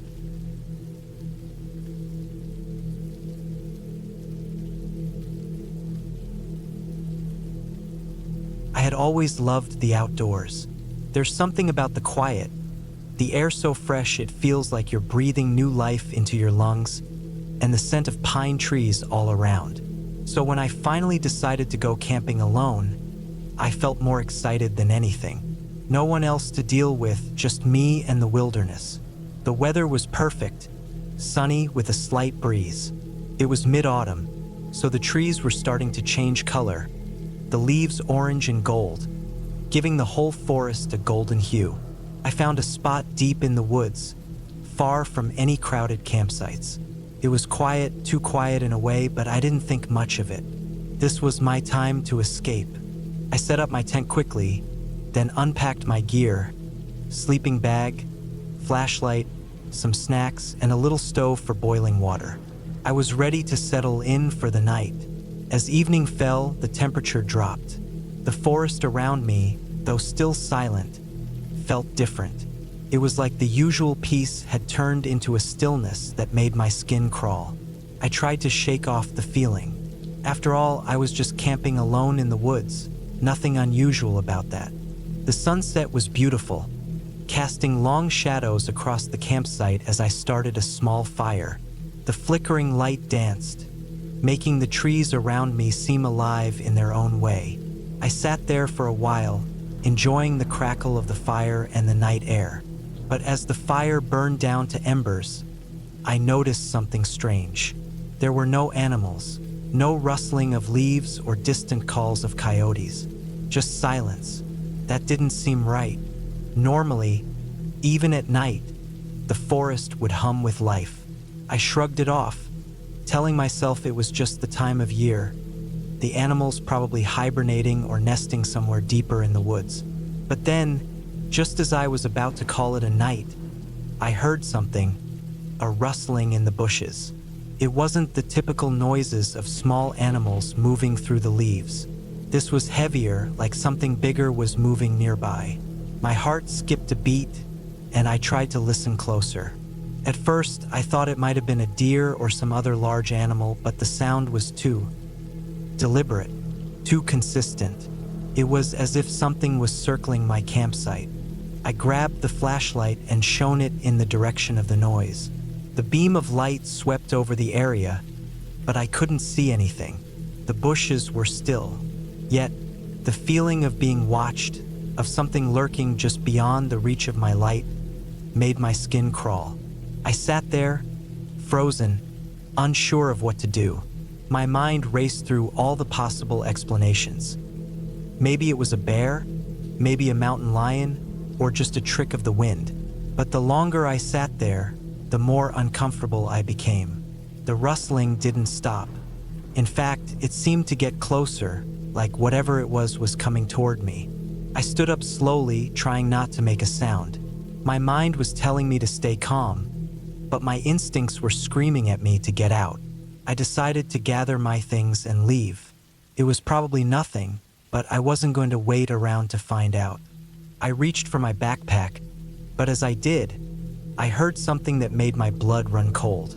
It wasn't a rustle this time. It was a low growl, sent a chill straight down my spine. I turned, trying to locate the source, but again, I saw nothing. No animal, no movement, just the dense trees, the quiet night, and the feeling that I was no longer alone. My first instinct was to run, but where? The path I had come from was several miles back, and my phone had no service. If I ran in the wrong direction, I could easily get lost, and the last thing I wanted was to be lost out here in the dark. So instead, I grabbed my flashlight and stood completely still, waiting. Maybe, just maybe, I could hear something, get some clue as to what I was dealing with. The growl came again, but this time it was closer. I could feel the hairs on the back of my neck stand up. Whatever it wasn't just circling my camp. It was getting closer, and I had no idea how to protect myself. I could hear my heart pounding in my chest as I scanned the trees with the flashlight. The beam danced wildly, illuminating nothing but shadows. And then the worst thing happened. The rustling came from behind me. I spun around, and for a split second, I thought I saw a figure, a person or something humanoid, crouched low in the brush. But as soon as I blinked, it was gone. My breath caught in my throat. I couldn't be sure if I had imagined it, but the sudden fear that surged through me felt all too real. I was terrified. I had to do something. I thought about packing everything up and running, but the fear of getting lost in the dark, of making myself an easy target, kept me rooted in place. Then, as I stood there, trying to make sense of what was happening, I heard something that finally pushed me into action. A voice. It was faint, muffled by the distance, but I swore I heard it. Call for help. It was desperate. The kind of cry that no one should ever hear when they're alone in the woods.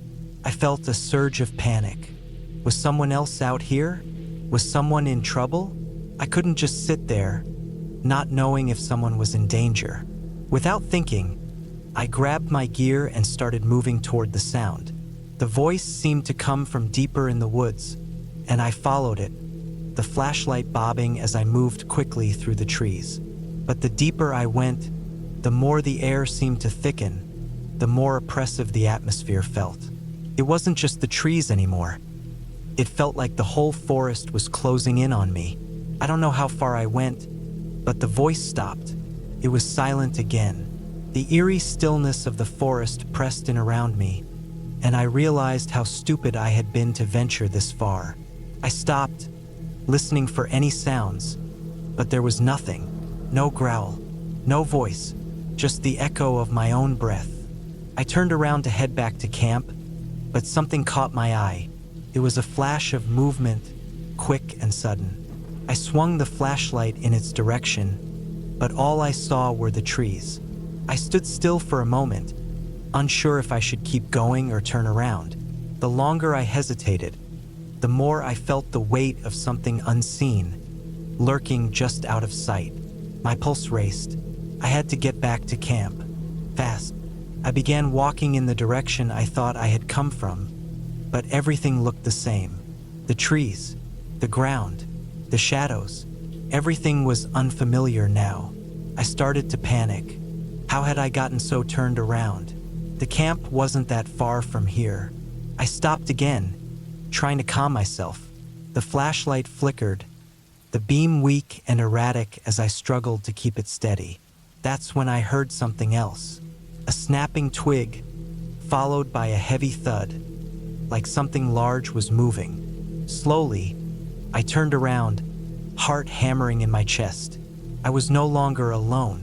Whatever had been stalking me, whatever had been circling my camp, was now right behind me. I ran. No plan, no thinking, just running. The forest blurred around me as I pushed through the underbrush, my breath coming in ragged gasps. I could feel the branches scraping at my skin, the ground uneven beneath my feet, but I didn't dare stop. Not now. Finally, after what felt like an eternity, I broke through the trees and stumbled into the clearing where my camp was. My tent was still standing, my fire now just smoldering ashes. I didn't even bother with my gear. I grabbed my pack, shoved it over my shoulder, and started running toward the nearest road. I didn't stop until I reached the highway.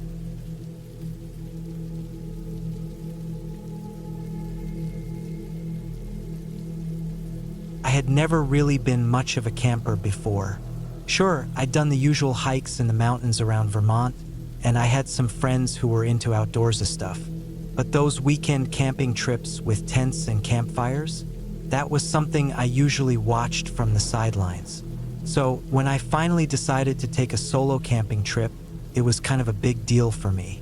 I thought it would be a way to get away from the noise of everyday life, to clear my mind and enjoy the beauty of nature on my own. I chose a small, relatively isolated campsite deep in the woods.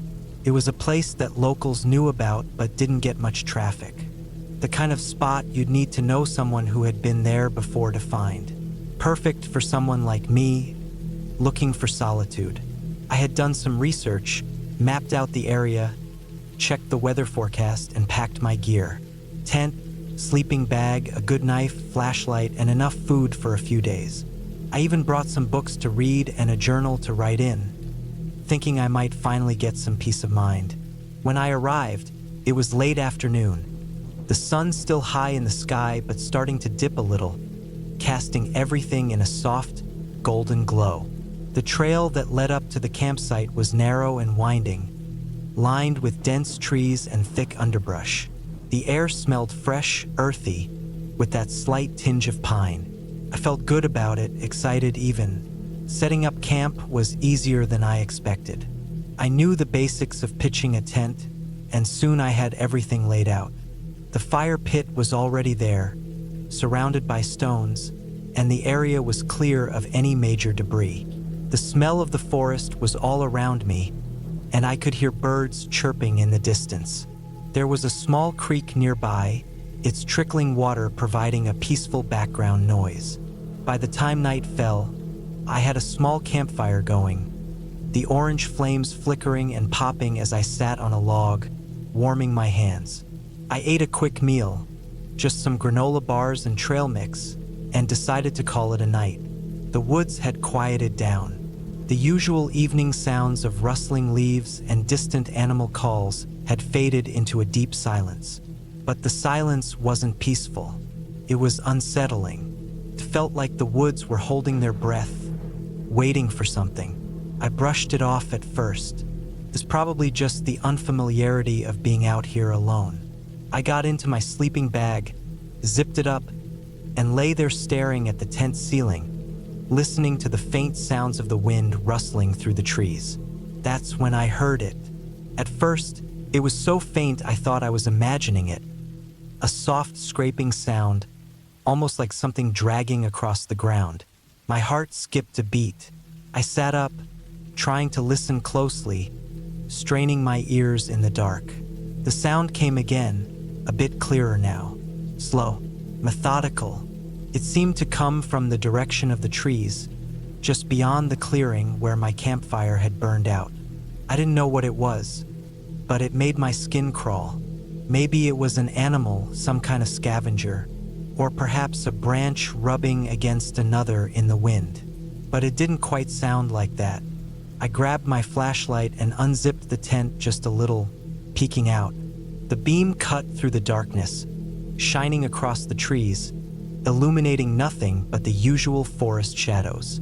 I stood up, still holding the flashlight tightly, and walked a little way into the woods, moving cautiously. The scraping sound was gone now, replaced by that oppressive silence again. I figured maybe it had been nothing. Maybe I had just gotten too spooked by being alone. I turned back toward my tent, deciding it was best to just get some sleep. But as soon as I started heading back, I heard it again. This time it was closer. My heart raced as the sound of something dragging through the leaves echoed in the dark. I froze, trying to pinpoint where it was coming from. The flashlight's beam flickered slightly as I shook with nervous energy. I wanted to brush it off, to tell myself it was just a wild animal. But I couldn't. It was too deliberate, too unnerving. I hurried back to my tent, zipped it up, and lay down, my mind racing. I tried to tell myself that I was just being paranoid, that the sounds were nothing, but I couldn't shake the feeling that something was out there. Hours passed. I lay awake, staring into the darkness, listening for any sign of movement. My mind started to play tricks on me. Every rustle, every breeze that moved the trees, sounded like something creeping closer. The thought that someone else might be out there watching me made my pulse quicken. I kept my flashlight beside me, though I didn't dare turn it on again. The darkness felt like it was closing in. Sometime in the middle of the night, I finally fell into a restless sleep. The hours blurred together in a fog of half-dreams and paranoia. But I woke with a start at what sounded like a loud snap, like a twig breaking. My heart pounded in my chest, and I instinctively grabbed the flashlight again, turning it on and pointing it toward the sound. There was nothing, just shadows stretching across the forest floor and the soft rustling of leaves. I didn't want to get out of the tent, but I had to know what was going on. I needed to check the area around my camp, even if it was just to calm myself down. I decided I'd pack up and leave at first light, but I still had to know what had been making those noises. At the edge of the clearing where I had set up camp, the air smelled different now. It wasn't the fresh, clean scent of the forest. It was something else, something musty like damp earth and decay. I moved quietly, scanning the area around me, the beam of my flashlight cutting through the trees. The creek was still running, gurgling softly in the background. But there was something else now, something out of place. In the distance, near the tree line, I saw it. The faintest silhouette. I froze, my breath catching in my throat. It was hard to make out, but it looked like something, or someone, was moving through the trees, just beyond the reach of the light. I didn't wait to find out what it was. I grabbed my pack, stuffed everything into it without thinking, and started walking toward the trail. I didn't look back. The whole forest seemed to close in on me, the trees looming like dark sentinels as I made my way down the narrow trail. Every snap of a twig or rustle of leaves made my heart race. My instincts told me to keep moving, to get out of there. I walked fast, barely stopping to catch my breath, until I came to the main trail that led out of the woods. The further I got, the lighter the air felt. It was like the weight of the forest had been pressing on me, and as I made my way back to the car, I started to feel like I could finally breathe again. By the time I reached the parking lot, the sun was beginning to rise, painting the sky with streaks of orange and pink. I could still hear the distant rustling of the trees, but it felt less oppressive now. I was no longer trapped in that thick, suffocating silence. I left the campsite behind without a second thought. The experience, though unsettling, was something I would never forget. I realized that sometimes the woods don't just hold beauty. They also hold something else, something wild and untamed. But I knew one thing for sure: I'd never go back to that particular spot again. There are some places in nature that are better left undisturbed, places where the quiet holds secrets best left alone. As I drove away, I glanced in the rearview mirror, watching the forest recede behind me, and I felt an odd mix of relief and gratitude for having made it through the night. It wasn't just about getting out of there. It was about realizing that nature, in all its beauty, could also be a little too much for us to handle.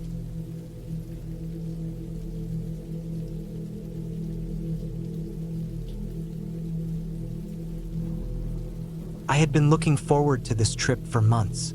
A weekend away from the noise of the city, a chance to get out into the wilderness and recharge.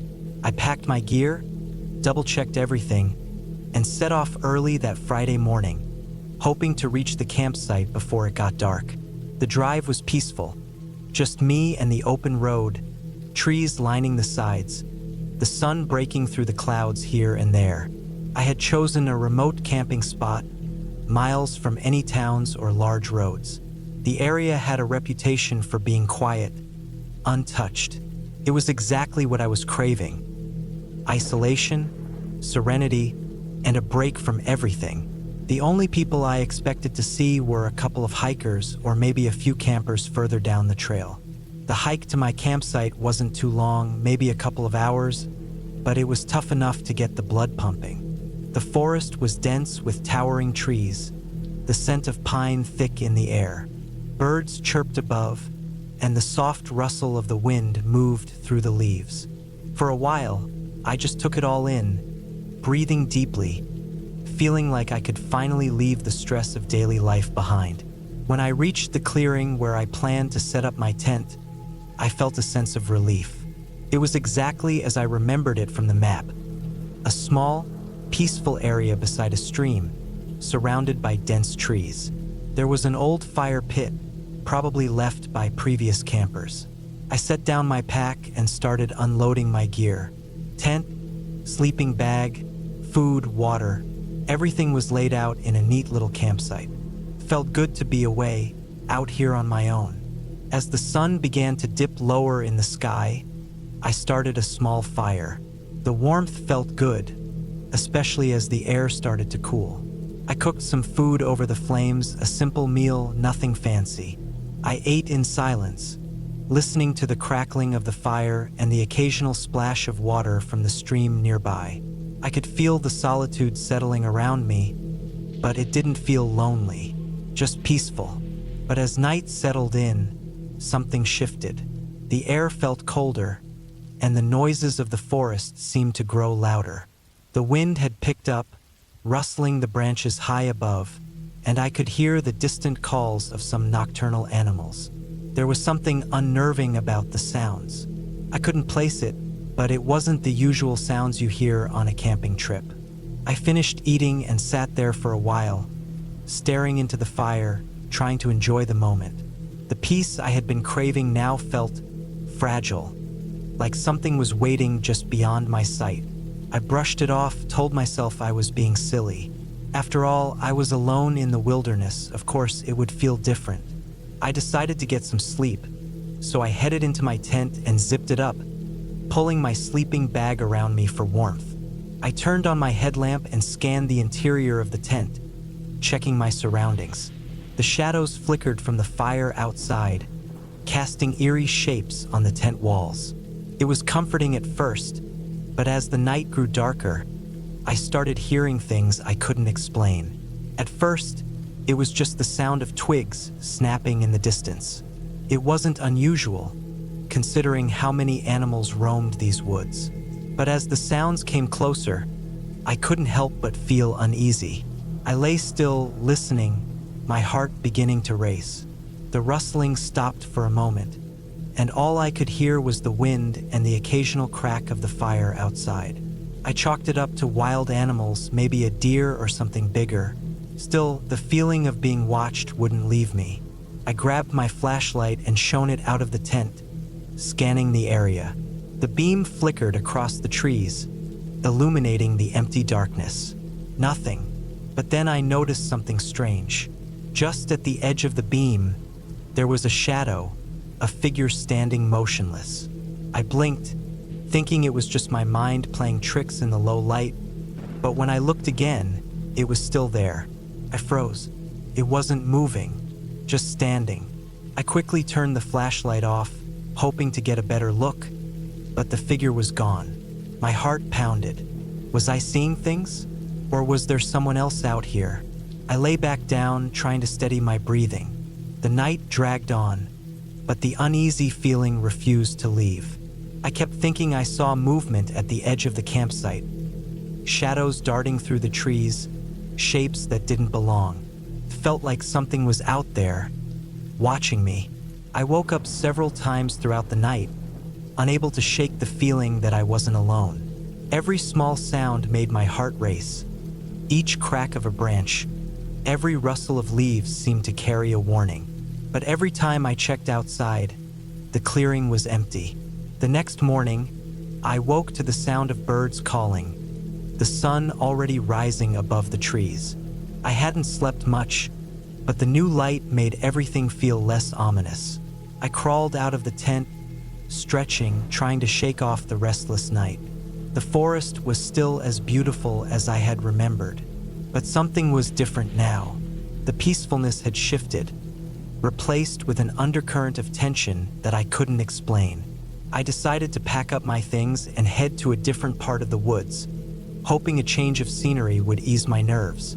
As I started walking, the silence of the woods felt heavier. The air was thick with it, as if the forest itself was holding its breath. I found myself constantly checking behind me, scanning the trees for movement. Every rustle in the leaves, every crack in the underbrush had me on edge. It was as if the woods themselves were alive with something hidden. I tried to focus on the hike, on the beauty of the landscape around me, but my mind kept drifting back to that figure I thought I saw the night before. Was it real, or had my imagination run wild? I couldn't shake the image of it standing just outside the range of my flashlight, unmoving, watching. By mid-afternoon, I came across a small clearing with an old, abandoned cabin. It looked like it had been here for decades, the wood weathered and decaying. There was no sign of anyone having been there recently, but something about it felt off. My gut told me to move on, to turn back and find another place to camp. But something pulled me in. I walked closer, cautiously stepping up to the cabin. The door was slightly ajar, creaking in the wind. I stood in front of it for a long moment, unsure of what to do. But curiosity got the better of me, and I pushed the door open. Inside, the air was damp and musty. It smelled like mildew and old wood. I moved carefully, stepping over broken furniture and old debris. There was a fireplace in one corner, its chimney long since clogged with dirt and leaves. The walls were lined with faded wallpaper, peeling away in places. It looked like no one had lived here for years, maybe even decades. But then I saw it. A small wooden box on a shelf near the back of the cabin. It was old, with a rusty latch that looked like it hadn't been touched in years. My curiosity got the better of me again, and I reached for it. As soon as my fingers closed around the box, the air in the room seemed to shift. I felt a cold rush, like a chill running up my spine. I hesitated but opened it anyway. Inside was a small, folded piece of paper.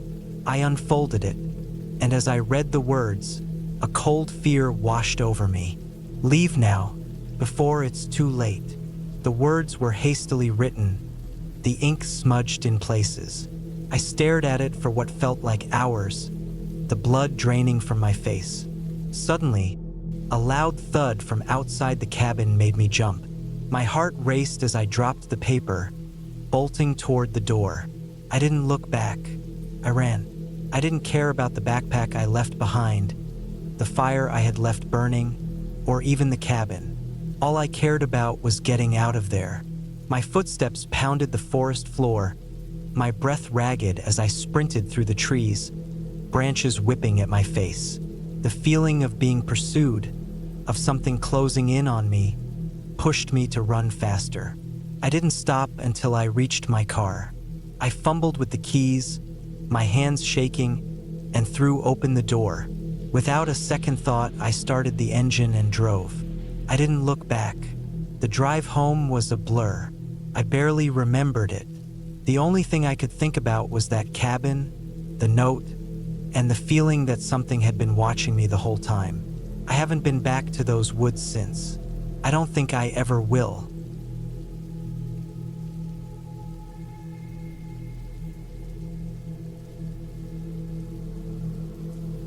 I had been looking forward to this camping trip for weeks. The weather was perfect, and I was finally going to get a break from everything: work, stress, and the chaos of daily life. I packed my gear the night before and double-checked everything. Tent, sleeping bag, food, water, flashlight, extra batteries, and a first aid kit. It wasn't a long trip, just a weekend in the mountains, but I was ready for some peace and quiet. The drive was smooth, and by the time I reached the trailhead, the sun was just beginning to dip below the horizon. I parked my car and grabbed my backpack, filled with enough supplies for the next 2 days. The air was crisp, and the scent of pine and earth filled my lungs as I started down the trail. There was a certain calmness to the woods, like everything was in its place, untouched by the outside world. I could hear birds chirping, the rustle of leaves, and the faint sound of water in the distance. Felt like the perfect escape. As I walked deeper into the forest, the light started to fade, and I knew I needed to find a place to set up camp. I had scouted the area online before coming out here, and there was a small clearing near a stream that seemed ideal. I reached it just as the last bit of daylight disappeared behind the trees, leaving only the soft glow of the moon to guide me. The clearing was as beautiful as I remembered from the pictures. The stream trickled nearby, its sound soothing in the otherwise quiet night. I quickly set up my tent, using the light of my headlamp to guide my hands as I worked. The tent went up smoothly, and soon I had my sleeping bag unrolled and everything settled. After a long day of hiking and setting up camp, I was ready for a warm meal and a good night's sleep. I boiled some water and ate a simple freeze-dried meal, then sat by the fire for a bit, enjoying the warmth. The fire crackled, the wood popping and hissing as the flames danced. The night was silent except for the occasional rustling of leaves or the distant hoot of an owl. It was peaceful, but there was something about the stillness that made me uneasy. I couldn't quite put my finger on it, but I felt like I was being watched. I shrugged it off, telling myself it was just the isolation, and finished my meal. By the time I crawled into my sleeping bag, the fire had burned down to embers, and the night was quiet again. The temperature dropped quickly once the sun had fully set, and I zipped up my bag to stay warm. I lay there in the dark, listening to the sounds of the forest, trying to drift off to sleep.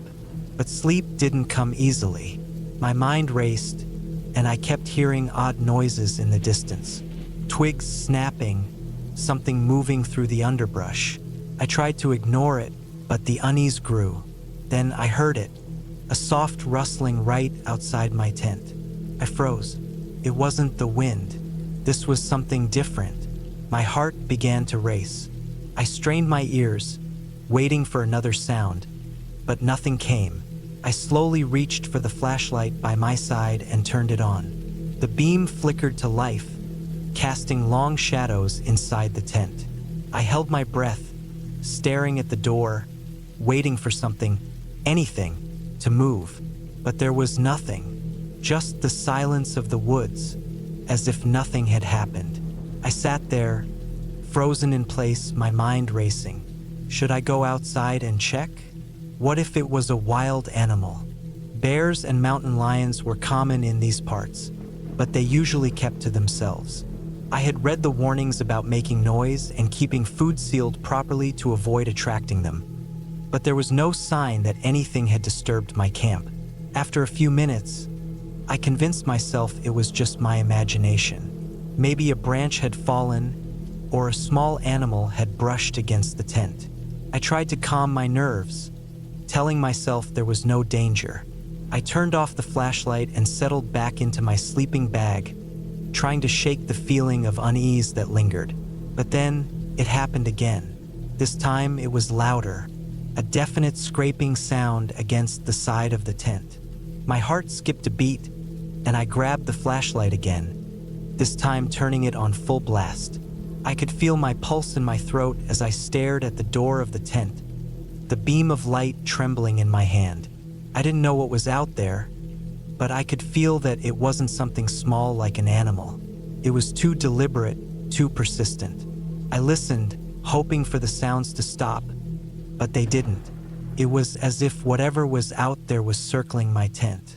The scraping continued, moving from one side to the other. I felt a cold chill creep up my spine. I had to know what it was. Taking a deep breath, I decided to leave the tent. I unzipped the flap slowly, trying to make as little noise as possible. My flashlight cast shaky beams on the dark forest around me, and I squinted into the shadows, trying to make out any movement. But there was nothing. The forest was still eerily quiet. No sounds of rustling leaves or distant animal calls. Just the soft gurgle of the stream and my own heavy breathing. I stepped outside, my boots crunching softly on the ground. I scanned the area around me, moving the light across the trees and the underbrush. Nothing. My mind was on high alert, my body tense, ready to react at a moment's notice. Still, there was no sign of anything unusual. No wild animals, no strange figures in the shadows. I stood there for a moment trying to reassure myself when I heard the sound again. This time it was closer. I whipped the flashlight around, and there, just at the edge of the clearing, I saw something. A large shape, dark against the backdrop of trees. My heart skipped. It wasn't a bear. It wasn't a mountain lion. It was something else. Something human. I froze, my mind racing, trying to make sense of what I was seeing. The figure was tall, its features obscured by the shadows, but it stood perfectly still, as if waiting for me to make a move. I felt my stomach twist. This wasn't an animal. This was someone out here in the middle of nowhere in the dead of night. I had no idea how long the person had been there. I felt an overwhelming sense of dread, as if the person knew I was watching them and was just waiting for me to make the next move. I was torn between wanting to run and staying still, hoping they didn't notice me. My flashlight trembled in my hand, the beam dancing in the trees, but I couldn't take my eyes off the figure. I took a step backward, my mind racing with thoughts of how to escape. Should I go back to the car? Should I hide in the woods? But the figure didn't move. It just stood there watching me. After what felt like an eternity, I slowly backed into the tent, my eyes never leaving the figure. I zipped the tent up quickly and huddled inside, my heart pounding in my chest. The air was thick with tension, and I could hear my own breath, shallow and quick. I lay there, straining my ears for any sound. But everything was silent again, like the figure had disappeared into the night. For hours, I lay awake, too terrified to sleep, too afraid to move. I kept hearing things: footsteps, branches snapping, the sound of something or someone moving around my camp. But when I shined my flashlight out into the darkness, there was nothing. By the time the first light of dawn broke through the trees, I was exhausted, mentally and physically. The events of the night felt like a bad dream, but I knew they were real. The figure, the noises, the overwhelming sense of being watched. It had all happened. I wasn't sure if I had imagined some of it, but I wasn't sticking around to find out. I packed up my camp quickly, my hands shaking as I folded the tent and packed my gear. I didn't care about leaving some of the site behind. I just wanted to get out of there. As I made my way back to the trailhead, the woods felt different. Less peaceful, more oppressive, like something was lingering in the air. I couldn't shake the feeling that the person was still out there, somewhere in the woods, watching me. When I finally reached my car, I felt a sense of relief wash over me. I quickly loaded my things into the trunk and drove off, my eyes constantly scanning the rearview mirror, half expecting to see someone following me. But no one was there. The woods were behind me, and the strange events of the night felt like a distant memory, something that didn't quite fit into the world I knew. I never went back to that campsite, and to this day I'm not sure who or what I saw out there in the woods. But I do know this: some things are better left unexplored, and some places are best avoided.